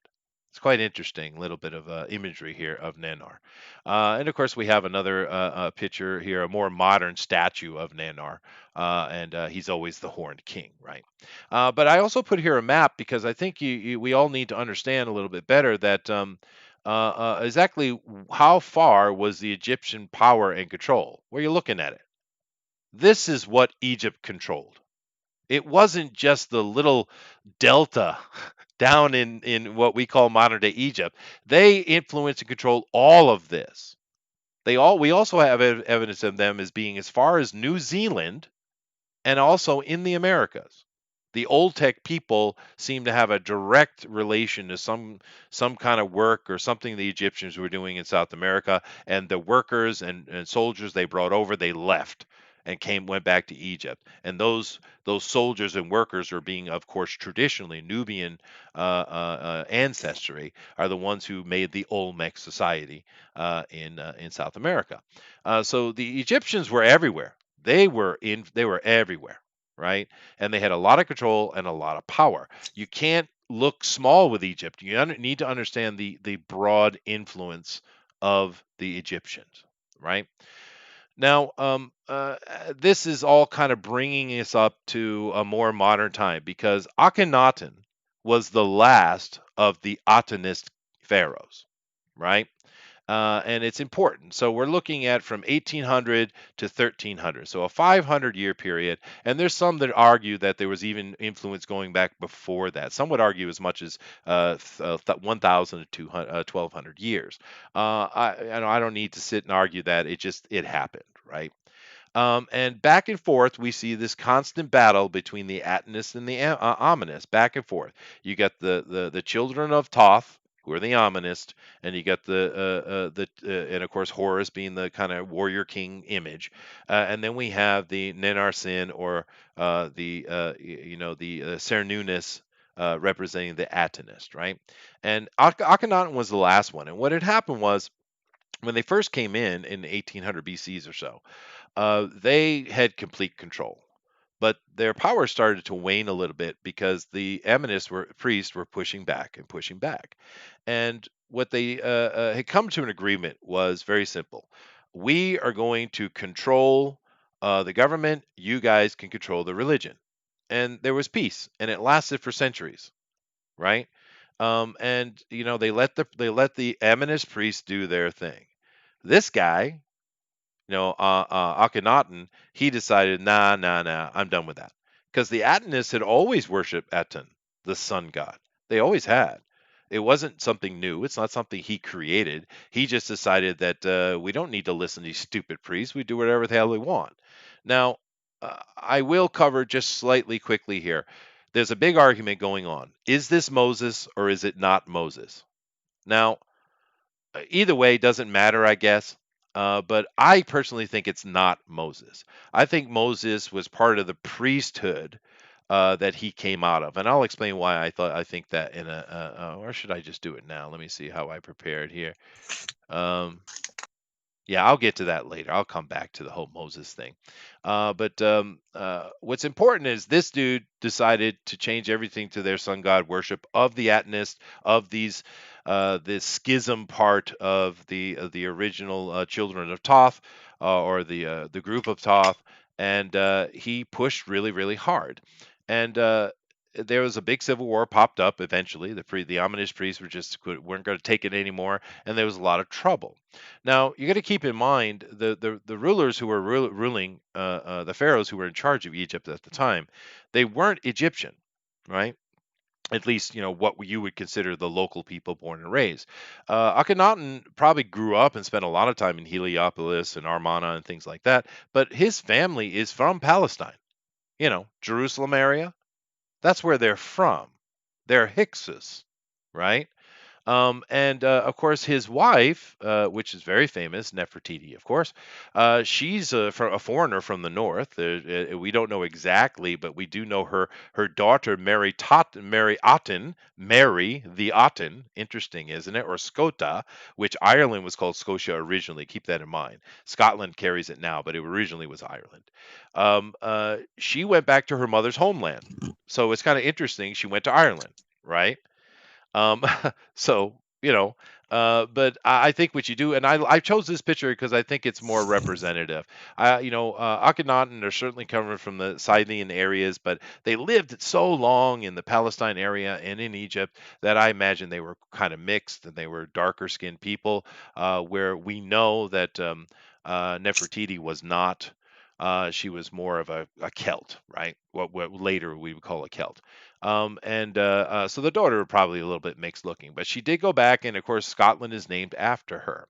Akhenaten, after the failure of his civil war, the deal was that Akhenaten just leave. The priests were just go, and he did go, and he took a lot of the treasure of Egypt with him. This is important because what he had been doing for years and years and years is shutting down all the temples of Egypt and taking all their wealth into his temple, which was his palace and his control. So he left with it.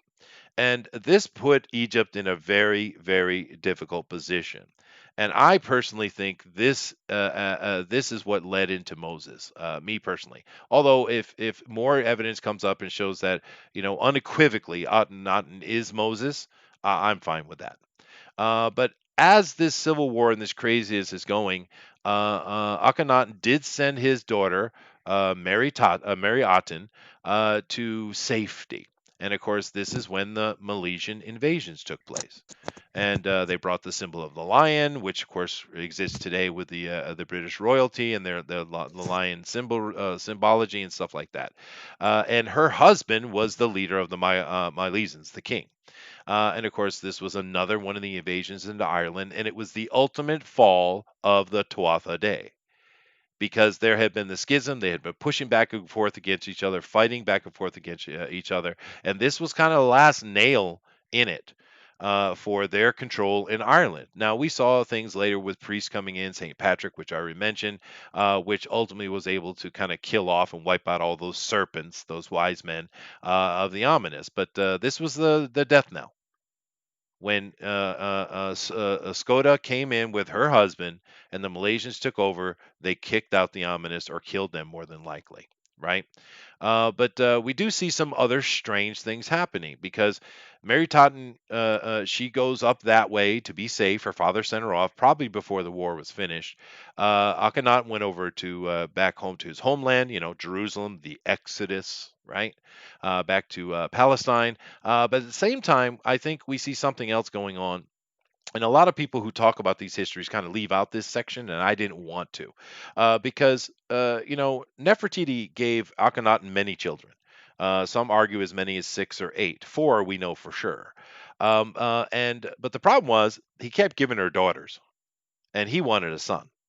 So what he started doing was taking his daughters to make babies with, hoping he'd get a son. Now that sounds odd to you, and it sounds odd to me too.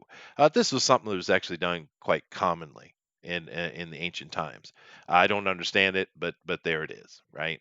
The question is, Kia, who is King Tutankhamun or Tutankhaten, who he was born as, he changed his name later. The his mother is Kia, not Nefertiti, right? And the argument was Kia just a consort in the court, or was it one of the daughters of Akhenaten? We're not really sure. But I think what's important to understand is once Akhenaten was kicked out and he left Egypt in a big old exodus with all his Hyksos people and all that gold and money, the some oddness remained. Or the ominous were like trying to keep some stability of tradition. Something happened here because why should this son of a hated king be allowed to continue? Now, he did die very quickly, and that could be telling, and then a general took over after that. But was it influence from his mother, Kia? Or was it some kind of major politic going on? We don't know. But we do know that Tutankhamun, what he did do was he reopened all the old ominous churches and temples that had been closed, right?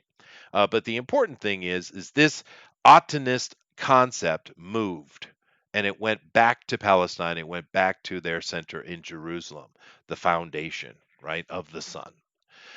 And this is where the argument comes in. Was that just the exodus of Moses, or did it happen later? I would argue that it happened later. And I know I'm in very low company because even Sigmund Freud thinks that Akhenaten is Moses, or thought that he was. But I would give this argument to you.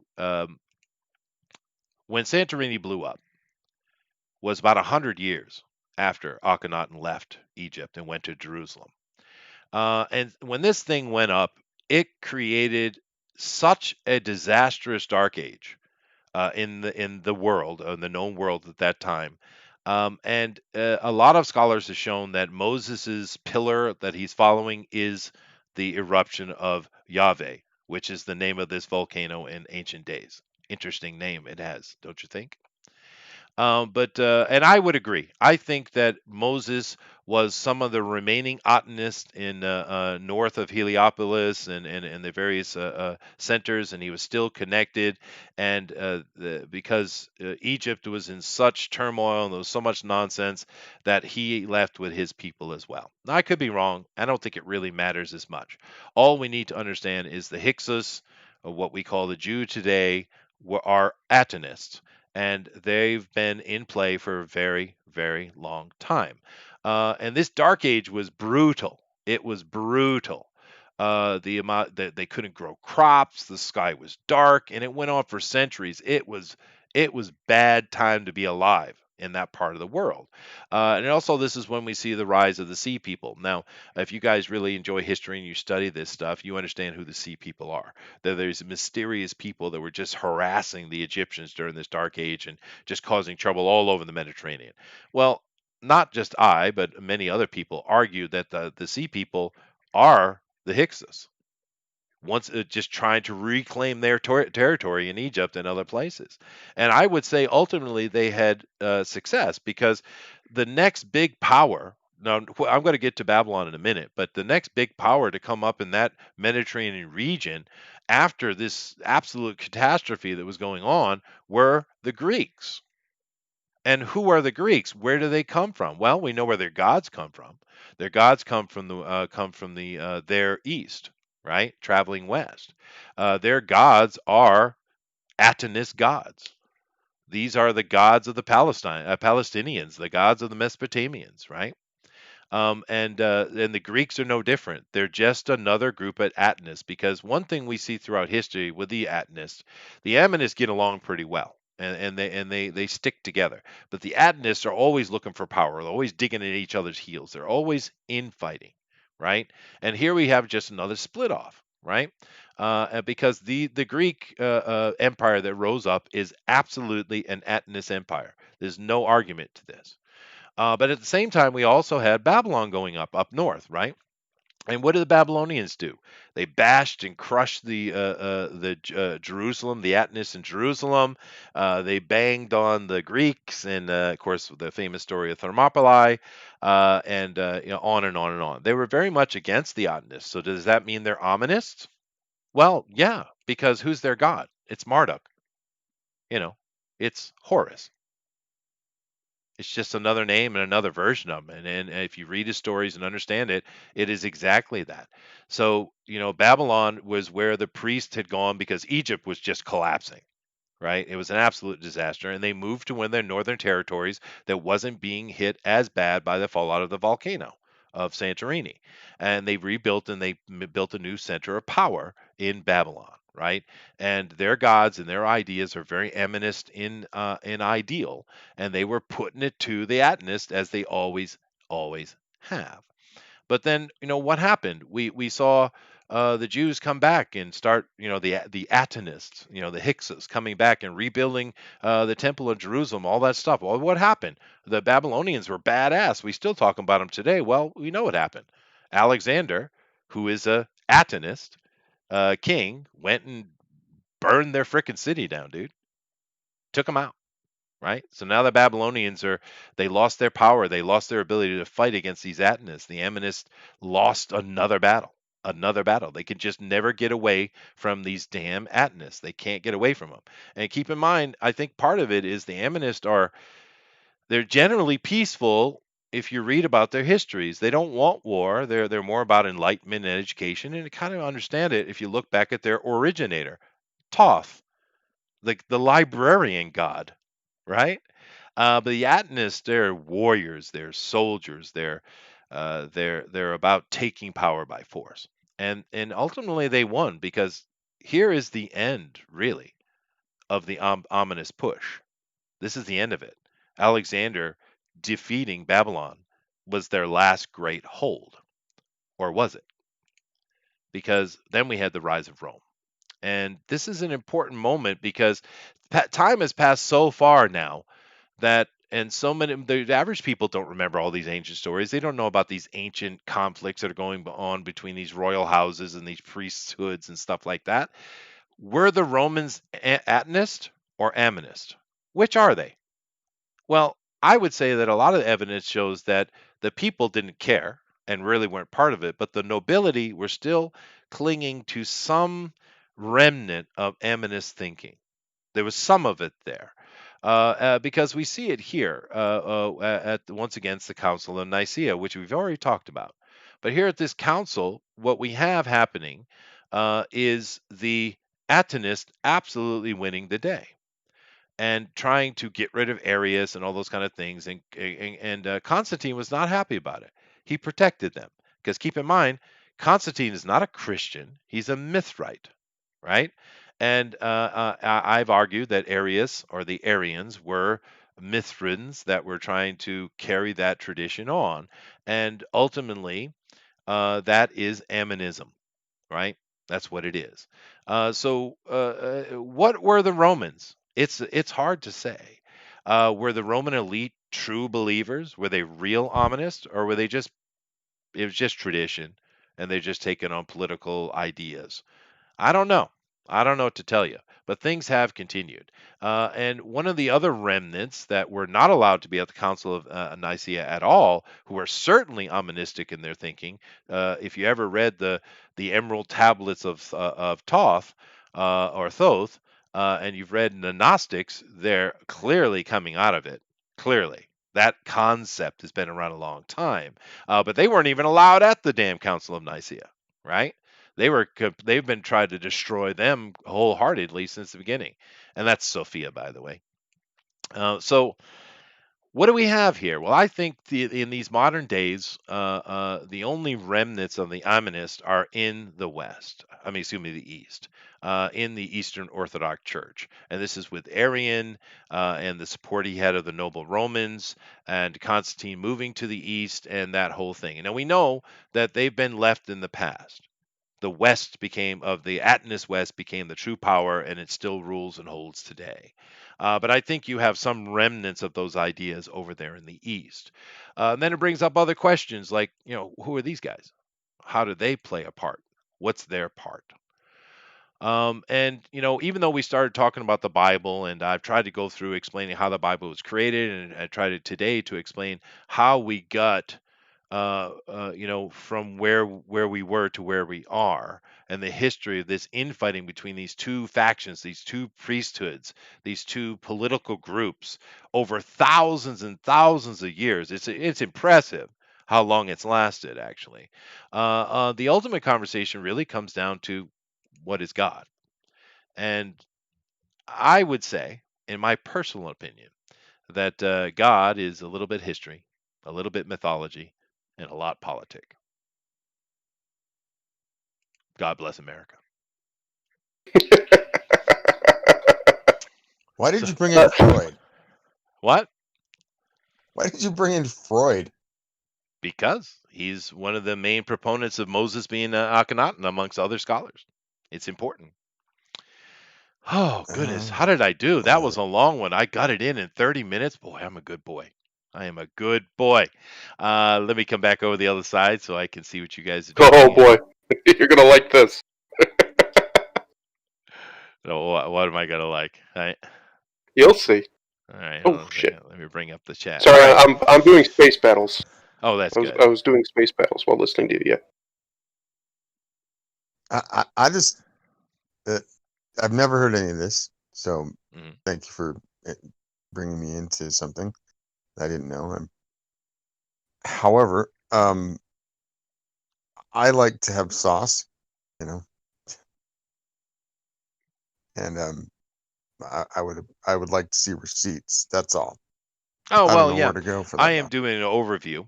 If I were doing a lecture in school, I would break it into parts over a semester or something like that. There's, of course, lots of information, lots of details that can be sussed out. I'm just giving you an overview of stuff. Someone in here is saying that Tut is his son. Yeah, didn't I say that, Chiron?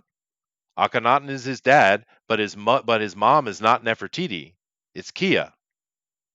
And I just brought Tut in there just so I can make sure you guys have the connection that Tut is Akhenaten's son. Oh, Tutankhamun. Yeah, Tutankhamun, and he was either a pawn used to try to rebuild the kingship in Egypt, or he was part of the family that wanted to kind of stick to the status quo. Keep in mind, they were in charge and living in Egypt for hundreds of years. Maybe they just kind of went native, right? I'm not Yeah. sure what happened with Tut, but it's important to understand that his mother was not Nefertiti. Because one thing we do not understand about Nefertiti is, in Egypt, a pharaoh cannot become pharaoh. He must marry a woman with power and property. It is not the pharaoh does not own any land. The women do. So marrying him to Nefertiti when he was very young. Keep in mind, Akhenaten came into the throne when he was probably in his mid-teens, maybe even young teens. She was a little bit older than him, right? And it's her name, it's her land that he got his royal claim. Now, of course, these families have been interbreeding, interacting with each other for a long time, of course. But it is Nefertiti that is the first thing, and then Akhenaten comes after. And of course, Nefertiti is from the Holy Lands originally, and she is different than, say, Akhenaten. I'm sure he probably visited the Palestinian or Hyksos lands in his life before he was kicked out. I'm sure he did, but he spent most of his life in Armana, Heliopolis, things like that in Egypt. That's where he grew up. Where she didn't. Nefertiti came to Egypt. She was summoned, right? Because it was a political marriage. She was living up in, well, we don't know exactly where, but we know where her daughter went. So it's probably in the Holy Land in Ireland, right? And that's where she lived. That's where she grew up. She was brought down to Egypt for this marriage. And she gave him a whole bunch of kids, and he had a bunch of other kids through daughters and other things. Because he was in this constant search to make boys, he just kept popping out girls, and of course he blamed her for it. Even though we know now genetically it's the man that's responsible for the gender of the child, so it was his fault really. But eventually, he with Kia, who like we said, might be well have been one of his daughters, he did make a boy child, which is Tutankhamun, right? So that don't misunderstand me. I know right well it's his son Chiron. Mm. Brett taking a shot at my people. I mean, if the Garden of Eden is in Jackson County, Missouri, anything is possible. Well, we know That's a where good the point. Eden is. Well, that's another It's in strange Russia, thing. right? That's what Star Trek taught me. Well, no, Eden is the name of a plain, an ancient plain in Mesopotamia. It's just an area. It's never been a mystery. I know. It's a Mormon thing. Don't worry That was a about it. Mormon joke. I get it. Yeah. Them Yeah. darn Mormons. But anyway, Always being nice and stuff. How dare they? what do you guys think of that presentation? What comments do you have? What opinions do you have? I think it's very interesting how much of uh, history is just propaganda, Yeah. and it really, should drive home the point to in our current situation for people who are, politically minded in the West. We have to win, guys. there's no prize for second place. What second place gets is erased. That's Well, what yeah. I second place mean, gets. the history is written by the victor. Yeah. Of course, that's true. That is true. And Chiron, he I don't know what he's arguing about. Maybe I wasn't clear. He says, look up Akhenaten's dad. I know who Akhenaten's father is. Akhenaten's father was an Atenist. Matter of fact, his house, his palace, his Nile boat, his yacht that he went up and down, he called it the Dazzling Aten. I know exactly who his dad is. They're all Dazzling. Atenist. It's just that Are they all Akhenaten, gay? they may The be. dazzling It's Aten. dazzling. Jeez. That's how it translates, dude. It's the Oh my dazzling Aten. Yeah, gosh. yeah. The fabulous Aten. That's what it Like, is. good So, lord. so I have a question. When Santorini went off, that was obviously a tremendous destruction It was bad. in Yeah, the whole area, and basically whatever went on. Who is Crete part of this whole thing? Because they were pretty of course. high the whole that civilization there. whole world, I mean, was under the effect that we have droughts. It was bad, dude. It was. I mean, we're not talking about a decades. We're talking about over a century of real harsh times. And I think that's why ultimately the Egyptians moved their power base, just like Constantine did, because of political. It was expedience. They moved it up to Babylon. Was because they just Egypt was suffering, and they might even thought Egypt was done, and ultimately it never came back, right? After this whole nonsense with Aten, and because the Akhenaten, the Atenists had been there for a while, but they had a relationship with the Amonist priest, and they let them do their thing. It was Akhenaten that made the decision that nope, we're done. We're not going to let them worship. We're only going to worship our single God, because these Atenists are monotheists, and they're Mm, thousands and thousands of years older monotheists than any. Of course, they are the Jews, right? So ultimately, the Jews are the creator of monotheism. It's just not in the time frame that you're taught, right?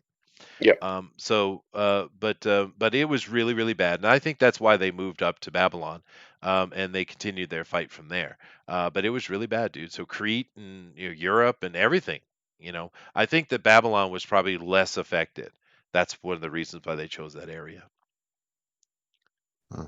That's a guess, though. Another question I have. I'm not trying to downplay you because No, no, no. not, I'm obviously not a scholar. I'm a dilettante when it comes to history. Um, Nice, dazzling indeed. but yeah, I the writing of Ireland Uh-huh. back to this area, I would assume since there are pictographs or hieroglyphics Hmm. from the age of Egypt, that Yeah. where are the corresponding ones in Ireland Oh, they're to all over the place. back it up? We have burials, Egyptian burials. We have markings But what to I'm saying skulls is, all over the place. They're do they have a corresponding analogous uh, language from the two different lands that are Oh disparate? no, we have hieroglyphs. Yeah, and we also have the ancient Hebrew, which was the actual day-to-day written word of the Egyptians. But no, yeah, there's evidence all over Ireland, dude. That's the interesting thing that's come out in the past couple of decades is the oldest stuff on Earth is not where you think it is. It's in Ireland. And I when I was studying, dude, way back when I was in university, I would have never guessed that. Because when I studied, it was all about Egypt, and actually one of my degrees is Egyptology and Assyriology, right? Had What nothing to do wasn't with it like, Ireland. or Egypt, and then like, uh, where's another place I can't right now, I'm blanking on it, but the eldest civilizations were in that area, and Yeah. then like over in India. Well, no, the Indus. That's when I showed that map. The Indus Valley was absolutely part of all of this, but they tended to side with the creator's mother, and therefore her priesthood. They tend that. Well, no, we see a shift in her too. She kind of sided with or that priesthood sided with the Atenists for a while, but they got sick of their shit too, and they started supporting the Ammonists. Not Egypt, India, the old Indus Valley culture is directly connected to this story. That's why I included India on that map I showed you. They are not separate. They are part of it, 100%. And their stories are the same stories that you read in Mesopotamia, you read in the Greek gods, or Greek and Roman gods, of course, in the European gods, the Nordic ones, the Celtic ones, the Egyptian ones. They're all the same stories. They're all the same. So yes, India is 100% involved in what's going on. Okay, so one last thing. Um, the Chinese, I'm not going to get into the Americas, but the Chinese have a long history back into legend. I would. Are they connected at all, or are they an upstart, or are they something completely separate? Well, their age is not as old as the rest of the stuff, but they do have a long history. They do. And the only connection we can have to to that is in a couple of ways. One, we know that what we consider the Silk Road, which is really kind of talking about from Roman time up, right? It's actually they were old. There were other Silk Roads, although that was more probably a waterway. version of it. But the Egyptians definitely had interactions with the Chinese. We know that they had things and art and spices and stuff from China in the later kingdoms. We also know that there are stories about where the wandering lands is what they called East Asia at the time, and that's where supposedly Cain was sent over, kicked out of. They were kicked into the wandering lands to the east. So, so the stories and histories and traditions of these Atenists and in a way ominous as well, kind of looks at Asia as being the cursed lands of Cain's people, right? And we just don't have a lot of information, to be honest with you. Now, if we go the other direction, China over, what we see some connections. We see some connections coming out of India with religion, because that's why I say the Indians switched over to Aminism. And today you still can find a kind of version of it, because these, Buddhism and Zoroastrism and all these other these Gnostic ideas, that's very spiritual. That's a very ominous thinking, right? And these things existed and continued and influenced the East for a very long time. We also see the movement of language. For instance, it's quite ironic if you look at the story I put together for you. Where does the English alphabet come from? Well, it comes out of Egypt, right? The apis you would see is a bull with its ears and horns, but if you flip it upside down over time, it becomes a capital A, right? Your entire alphabet, well, except for the newer letters that are added, but your alphabet comes directly from Egypt, right? Whereas in Asia, their language is coming out of the ominous controlled areas. And the cuneiform, and of course it went over and it evolved and became modern day kanji or si in China. We do have influences. If you look at the Chinese stories, a lot of them are the stories that are allowed are more of the later spiritual type of stories, the Gnostic type of stories. But you do find little remnants here and there. Japan's a good place for it because Buddhism has been infecting Japan for quite a while. But they still have their old ancient gods, which they call Shindo, and it's an animistic religion. But if you look at all their stories, those are the old ancient Mesopotamian stories. For instance, they have Hercules, just like everybody else does. So there was certainly influence going into Asia. It just wasn't as broad and strong. And the Chinese, who were kind of in control of Asia, at least with their wall, they made a decision that now we're not getting involved in that, and they just stayed out of it. Did that? Did I answer that? I think I did. Sure. Again, like receipts would be nice because this is stuff that I've never read anywhere, but maybe I've been reading the wrong tomes. Well, I don't know what to tell you. Everything I just said to you is kind of common knowledge. I tried my best to stay away from too much speculation. There's a little bit of speculation in there, or theory, or argued opinion. But in general, this is kind of how things played out. And what's interesting that's been happening recently is, in anthropology and archaeology, there's been a problem for a very long time. The Egyptologists run everything, right? And of course, the whole world is not just Egyptology. There's all kind of histories, right, from all kinds of people. But the Egyptologists are the ones that get all the money and they have all the power and the control, and they are stubborn as hell, right? Because they don't want anything to be different from the opinions they wrote or their teachers wrote, and they're always standing in the way. But recently, like I say, more than a decade, there is so much evidence coming up and so much things coming into their face that they're being forced to alter their opinions because the evidence is clear.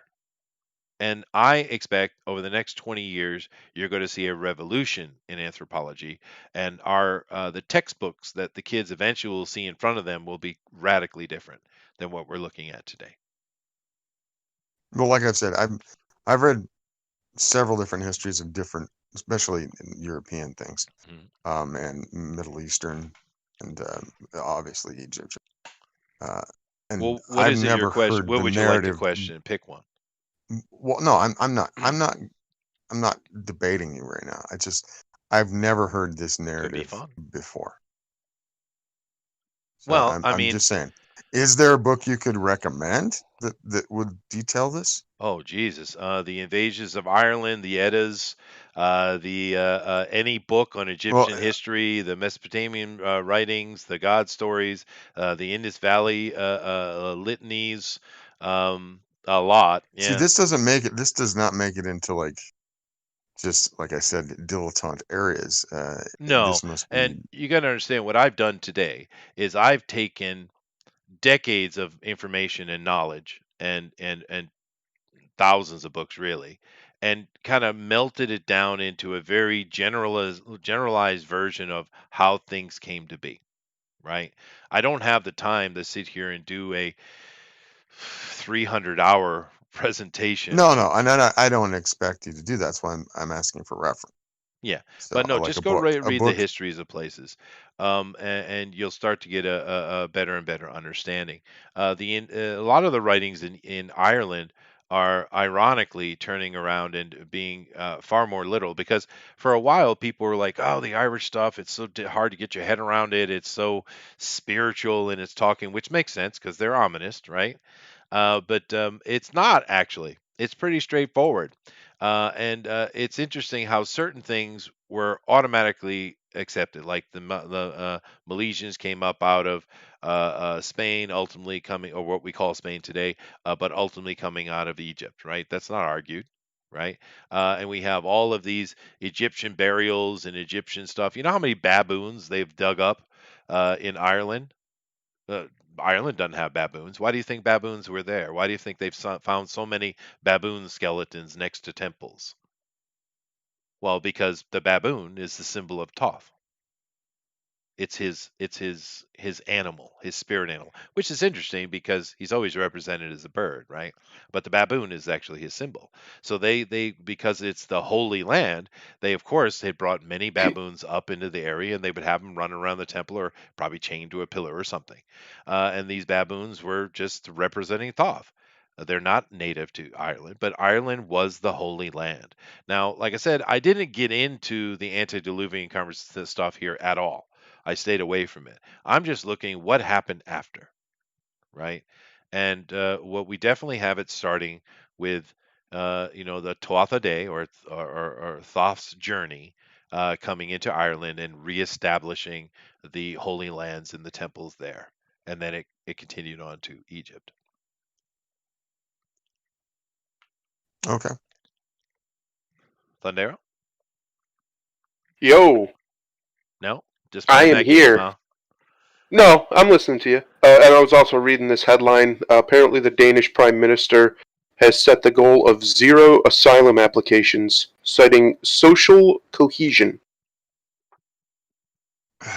Oh, yeah. That's Imagine important. that. No, but I was listening to you. It is fascinating how much we just simply don't know, and we probably never will, because Yeah. history's time's a bitch, and it erases all things in the end. One day, everything will be dust. Or well, even dust will be gone. Yeah. But it's Everything just will be stardust. it's fascinating because the Egyptian, the Egyptologists, like you said, control so much of ancient history, They at do. least like the narratives about it, and they do it religiously. I remember watching some of these guys just like as an outsider. They are fervent in the way that they defend uh, Egyptologist dogma, I guess you would call it. Like the way that they've said Egypt is, that's how it is, that's how it always was, and any other interpretation or any other view on it, on ancient Egypt especially, is immediately dismissed without usually any question. You can watch conferences where people with alternative theories that they have evidence for, they're not just like spewing nonsense like flat earthers. Um, you can watch these people try and go to these conferences and just get immediately shut down. Sometimes they'll even be invited and then just get kicked out because they Yeah. won't hear it. They won't hear They anything want to other embarrass them. than the orthodox, what it says, what they've been told, or whatever, and that's it. And the only other place where I've ever seen anything like that to this level is religion. It's a dogmatic. belief system, the way that they present like the pyramids and when this was built and this dynasty and just all of it really, what they believed, how big it was. I've always had serious questions about them saying the size of Egypt, how much reach and influence Egypt had over that It was ancient world, enormous. Yeah, specifically because the pyramid is everywhere. It's everywhere. it is. There's a reason for that. That doesn't just have. They didn't all just have the same idea. I don't buy that.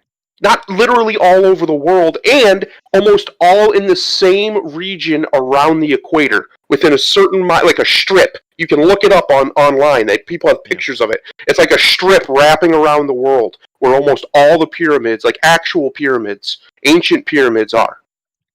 That is not. That just doesn't happen. That just doesn't happen. There was some form of cultural influence or something causing that to happen. And it would make the most sense to me that the Egypt that we know was far more influential than we know on a global scale. They were, yeah. And the interesting thing you mentioned with that is a lot of cultures later on, after the fall of Egypt and their power base, that dark age was quite destructive. A lot of Yeah. cultures saw those pyramids and tried to build their own. Not as good, but they tried to build their own. Mm-hmm. And we saw this just continuing on throughout history, right? But no, the Yeah. Egyptians were very powerful. And the important thing I'm trying to lay down here is the stories in the Bible have certainly been skewed toward the Hyksos or Hebrew or Jewish point of view, of course. They always want to make it Correct. look like they're a victim, right? Mm-hmm. But ultimately, what the story is telling you is they are the originators. It's just not the way you think it is. There was a schism between them, and their enemy. They're the same people. They've separated and been fighting each other ever since. These are the Jews. It's their story. They're the ones who did it. So the Bible has a lot of little information in it if you know how to read it right. There's lots of Yeah. good information in there regarding that and all these things that were going on. Like I said, this acceptance of Hebrew, the ancient Hebrew, which is not so different than modern Hebrew, interestingly enough, was the common day language of Egypt. Well, how's that? Because the Jew today will tell you they were slaves. It's bunk. How Mm-hmm. did Joseph and his multicolored jacket get thrown into a court and all of a sudden he's in charge of stuff? How did that happen? That doesn't happen. A poor shepherd is in charge of things. No, he's a royal, right? Now, there might have been Yeah. an enemy king, but a lot of times, what do they do with enemy kings? They call cupbearers, aren't they? Right? Mm. You'll have someone from the other legacy which you just took over from. You'll take up a younger member of the family. You'll put them at your side as the cupbearer or advisor or whatever you want to call it, to create peace between them. It's also why these Mm-hmm. royals are always marrying some other royal family's child, right? It's the same thing with Yeah. Nefertiti. She was married off to Akhenaten for political purposes, right? Yeah. That's how they do things, right? Well, that's the other thing is when we look at history, even recent history, we look at it from this. Most people, anyway, or at least a lot of people, even historians, almost look down on what they're looking at. And what I mean by that is we think we're so much smarter and more advanced than them in the way we like, even socially, right? We think even our society is more advanced and all this. No, it isn't. It's not even close, by the way. And it's theirs was incredibly sophisticated. These ancient peoples, like it's not when you actually get into it. Chester said this before. It's not even close compared to ours. Is simple comparatively, like the Yeah. way our society functions and stuff. And largely that's because of different technologies and cultures and what have you. But the fact of the matter is, there's a reason why we look at through history almost arrogantly, and we think that it's almost like we think we've won or something, right? Like we're better than them because we have this technology or that technology. When the reality is, we're not. We're not really that much smarter. Now, on average, we are, but that's just because back in the day they oppressed so many people specifically to keep them from rising up and being able to overthrow them. Um, we largely haven't really been doing that, at least for the last few hundred years. And now the median of knowledge of the average person's knowledge is obviously much higher. But that doesn't mean that these people weren't highly intelligent and incapable of doing anything we're capable of doing now. Even things we can't replicate. We still, to this day, cannot replicate the pyramids. Cannot be done. We Yeah, could do it, but it would be a project like you haven't seen in your life yeah. to do it. And it would take unbelievable amounts of our modern technology, and even still, it would be very hard No, to do. we don't have the unity for such a project. There's no way. Yeah, But exactly. the interesting thing, touching on that a little bit, we don't really know exactly what these early ominists or of course they're all coming from the same root. These early, just call them early Jews, I guess. What exactly they looked like. This is Mm. an argued point. Were they Celts or not Celts, right? At least what we call Celts. We know the Celts have been up in that area for a very, very, very long time. But I my only hint that we have at that is this: the Furbolg people, or Furbolg people, they escaped after the cataclysm and went deeper into the mainland and got away from Ireland. And they were either working as laborers or enslaved, because Furbolg means the bag bearers or the carriers of bags. And they either escaped or they left and they went back to Ireland. So we know the Furbolg are from there originally. The Fomorians as well seem to have never left. They hung on and they stayed there, right? When the Tuatha Dé, or Thoth's people and his priests and stuff like that, when they came in, and he obviously came with his brother Nuada and a whole bunch of other nobles. They're all named off, and you can find direct correlation between them and the Mesopotamian gods, the Egyptian gods, Greek gods, etc., etc. But it's interesting. Also, the Irish don't refer to them as gods; they just refer to them as powerful men with high magic. They're not gods, right? Just like the early Mesopotamian ones, they're not gods. But here's the interesting thing: when they came back and they were fighting against the Furbolg to take, they beat them pretty easily. And then they started fighting against the Fomorians, and they ran into trouble. That's where Horus, or Nuada, lost his arm, right?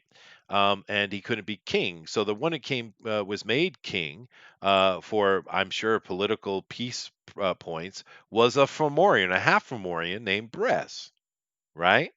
And he Mm. is the brother in a way, and he is the Nanarsin, the son of Enlil, right, or Cernunnos. And he was horrible. He was a dictator. He was taxed, and it was a nightmare situation. But the thing is, they instantly started interacting and breeding and mixing with the Fomorians as if they knew them. Therefore, I would suggest that the Tuatha Dé were returning to Ireland, not arriving to Ireland, because they found fellow nobles there that they knew, right? And if the Fomorians and the Furbolg, who did return with that new name, of course, were the original inhabitants of Ireland, well then these groups, these Hyksos, these Jews, are ultimately ancient Celts. That would be my only evidence I really have to say what they look like. Who were they genetically, right? Mm. So, and I think What it's was pretty good what was the evidence. book? What was the book you named again? Well, with Look that Ireland, up. the easiest one for you to get and read would be the Invasions. Is it called The Invasions? Yep. Just The Invasions of not of anything? Well, they have a bunch of other ones that talk about certain wars and battles No, and I stuff mean like that. But the actual title is called The Invasions yep. of Ireland, or what? Well, I've seen it with a couple titles, but the easiest thing to do is just type in Tuatha Dé Danann books, or the Invasions stories of Ireland, or what have you.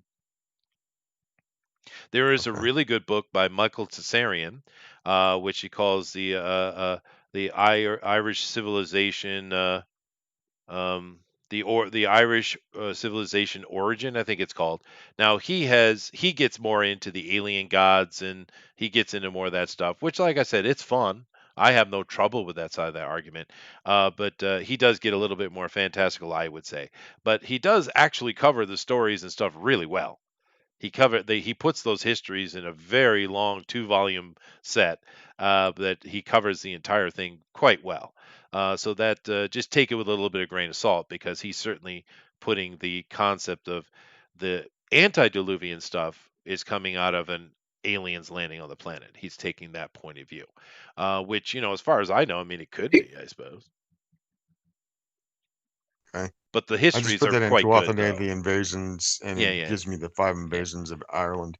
Yep. Irish And there's a Mythology few. by Steve Blimers. There you go. There you go. And there's many other translations. And of course, there are a few books on battles and wars and stuff they cover as well. But it's going to give you pretty good information right there. Okay. They carried my bags, Bullet said, the fur ball. It's such a cool name to have such a lame meaning. But it's not as lame as Dazzling a 10, I guess. Yeah. Dazzling. He's dazzling. All right. Anyway, so I think we've had a good conversation about this. You guys, anything you want to add?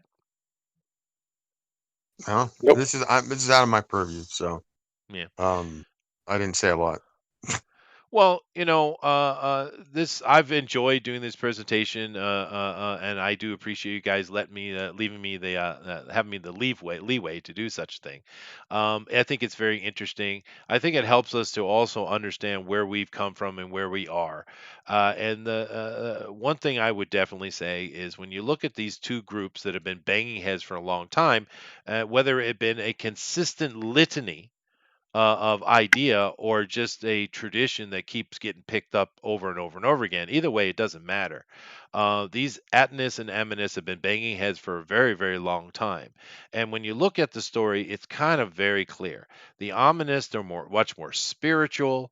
They're more kind. They're anti-slavery. They're even anti-taxation. They're a nicer sort of folk. The Atenists are brutal sons of bitches. They're taxers, slavers, debauchers, warmongers. They are horrible. And it's very clear if you study these histories that you can see the distinct between light and dark. The sad thing is, in general, the Atenists are in charge of the world, and they've been in charge for quite a while, and they are the dark side, without question. So, any last comments before we get out of here, guys? Negative. No. Oh, actually, we need to figure out what are we doing next. Well, I think next week maybe we'll just have a little chat about normal news and let the TFT rest for a couple weeks. For me. Yeah, but I do appreciate you guys coming and listening to the TFT stuff, and feel free to give your comments if you want to come on and have a conversation about such things and give opinions. Dude, join our Discord. Come over and be part of it. I love it. I think it's fun to talk about, maybe you have some information I don't have because I certainly don't know everything. So, all right. No, that's my job. That's your job. That's right. Yeah. All right, guys. So thank you all. By the way, there's a Discord link for anybody who's. I think everybody watching is probably already in here, but just in case you're not, just click that and you can be in the Discord and you can have conversations. Yeah. And if there's anything anybody wants us to do, hang on one second. Oh yeah, definitely drop it in the Discord. Yeah. Yeah, drop it in the Discord or drop it in the chat, and we'll talk about it. We've pretty much covered. I mean, I can't think of what else there is. I mean, there's other stuff, obviously, but other like major stuff. We've hit all the big stuff. I think what we should do is more, and when we come back to it, personally, I think we should do more traditional conspiracy stuff. And maybe hit some of the stuff we've already hit again, get a little bit more in depth on it, like 9/11 we could do again. We could do aliens again. Like what I think would be fun to do is specific types of aliens that are supposedly in existence. And that we've had contact with, that a lot of people are certain we've had contact with. I think that'd be cool. We could do I don't think we've ever actually done it fully. We could do the lizards, the lizard people. Well, and they're connected to the antediluvian version of the story we just had, right? Yes. There's just all kinds of cool stuff we could do. We've done cryptids a couple different ways, a couple different times, but there's more out there. There's always more monsters out there. And let's be honest, that's all cryptids are. It's our modern word for monsters. Yeah. And I think we can just have a little bit more, get into just some more light stuff, some more fun stuff, and just have some fun with it again. Not that I didn't have fun with this, just saying, in general. I know one we should definitely put on the list. Why the hell is Adam Sandler still getting money to make movies? Because people keep watching them. That's easy. Jeez. The one we really got to do, and we've already done it a little bit, especially when it first started, but we really got to do this entire election and basically 2020. We're just going to do 2020 itself. The conspiracy that was 2020. Because Wow. there was just fuckery afoot all over the place last year at international levels. Yeah, And it was. That's a lot. we're Of going to have to research. talk about it eventually. So, Goodness gracious. I got enough work to do. The hell. All right. All right. Anyway, guys, thank you all very much. Keep in mind tomorrow at 9 p.m. Eastern Standard Time, we will be doing comic books, new comics book. What? Damn it, comic news today. And there's definitely some stuff I didn't talk about today. I left for tomorrow. That's kind of interesting, including Keanu Reeves and his new book. So we'll get into that stuff. So thank you all for coming and watching. Thank you very much, Slick. Thank you very much, Thendero. And later. Have a good night.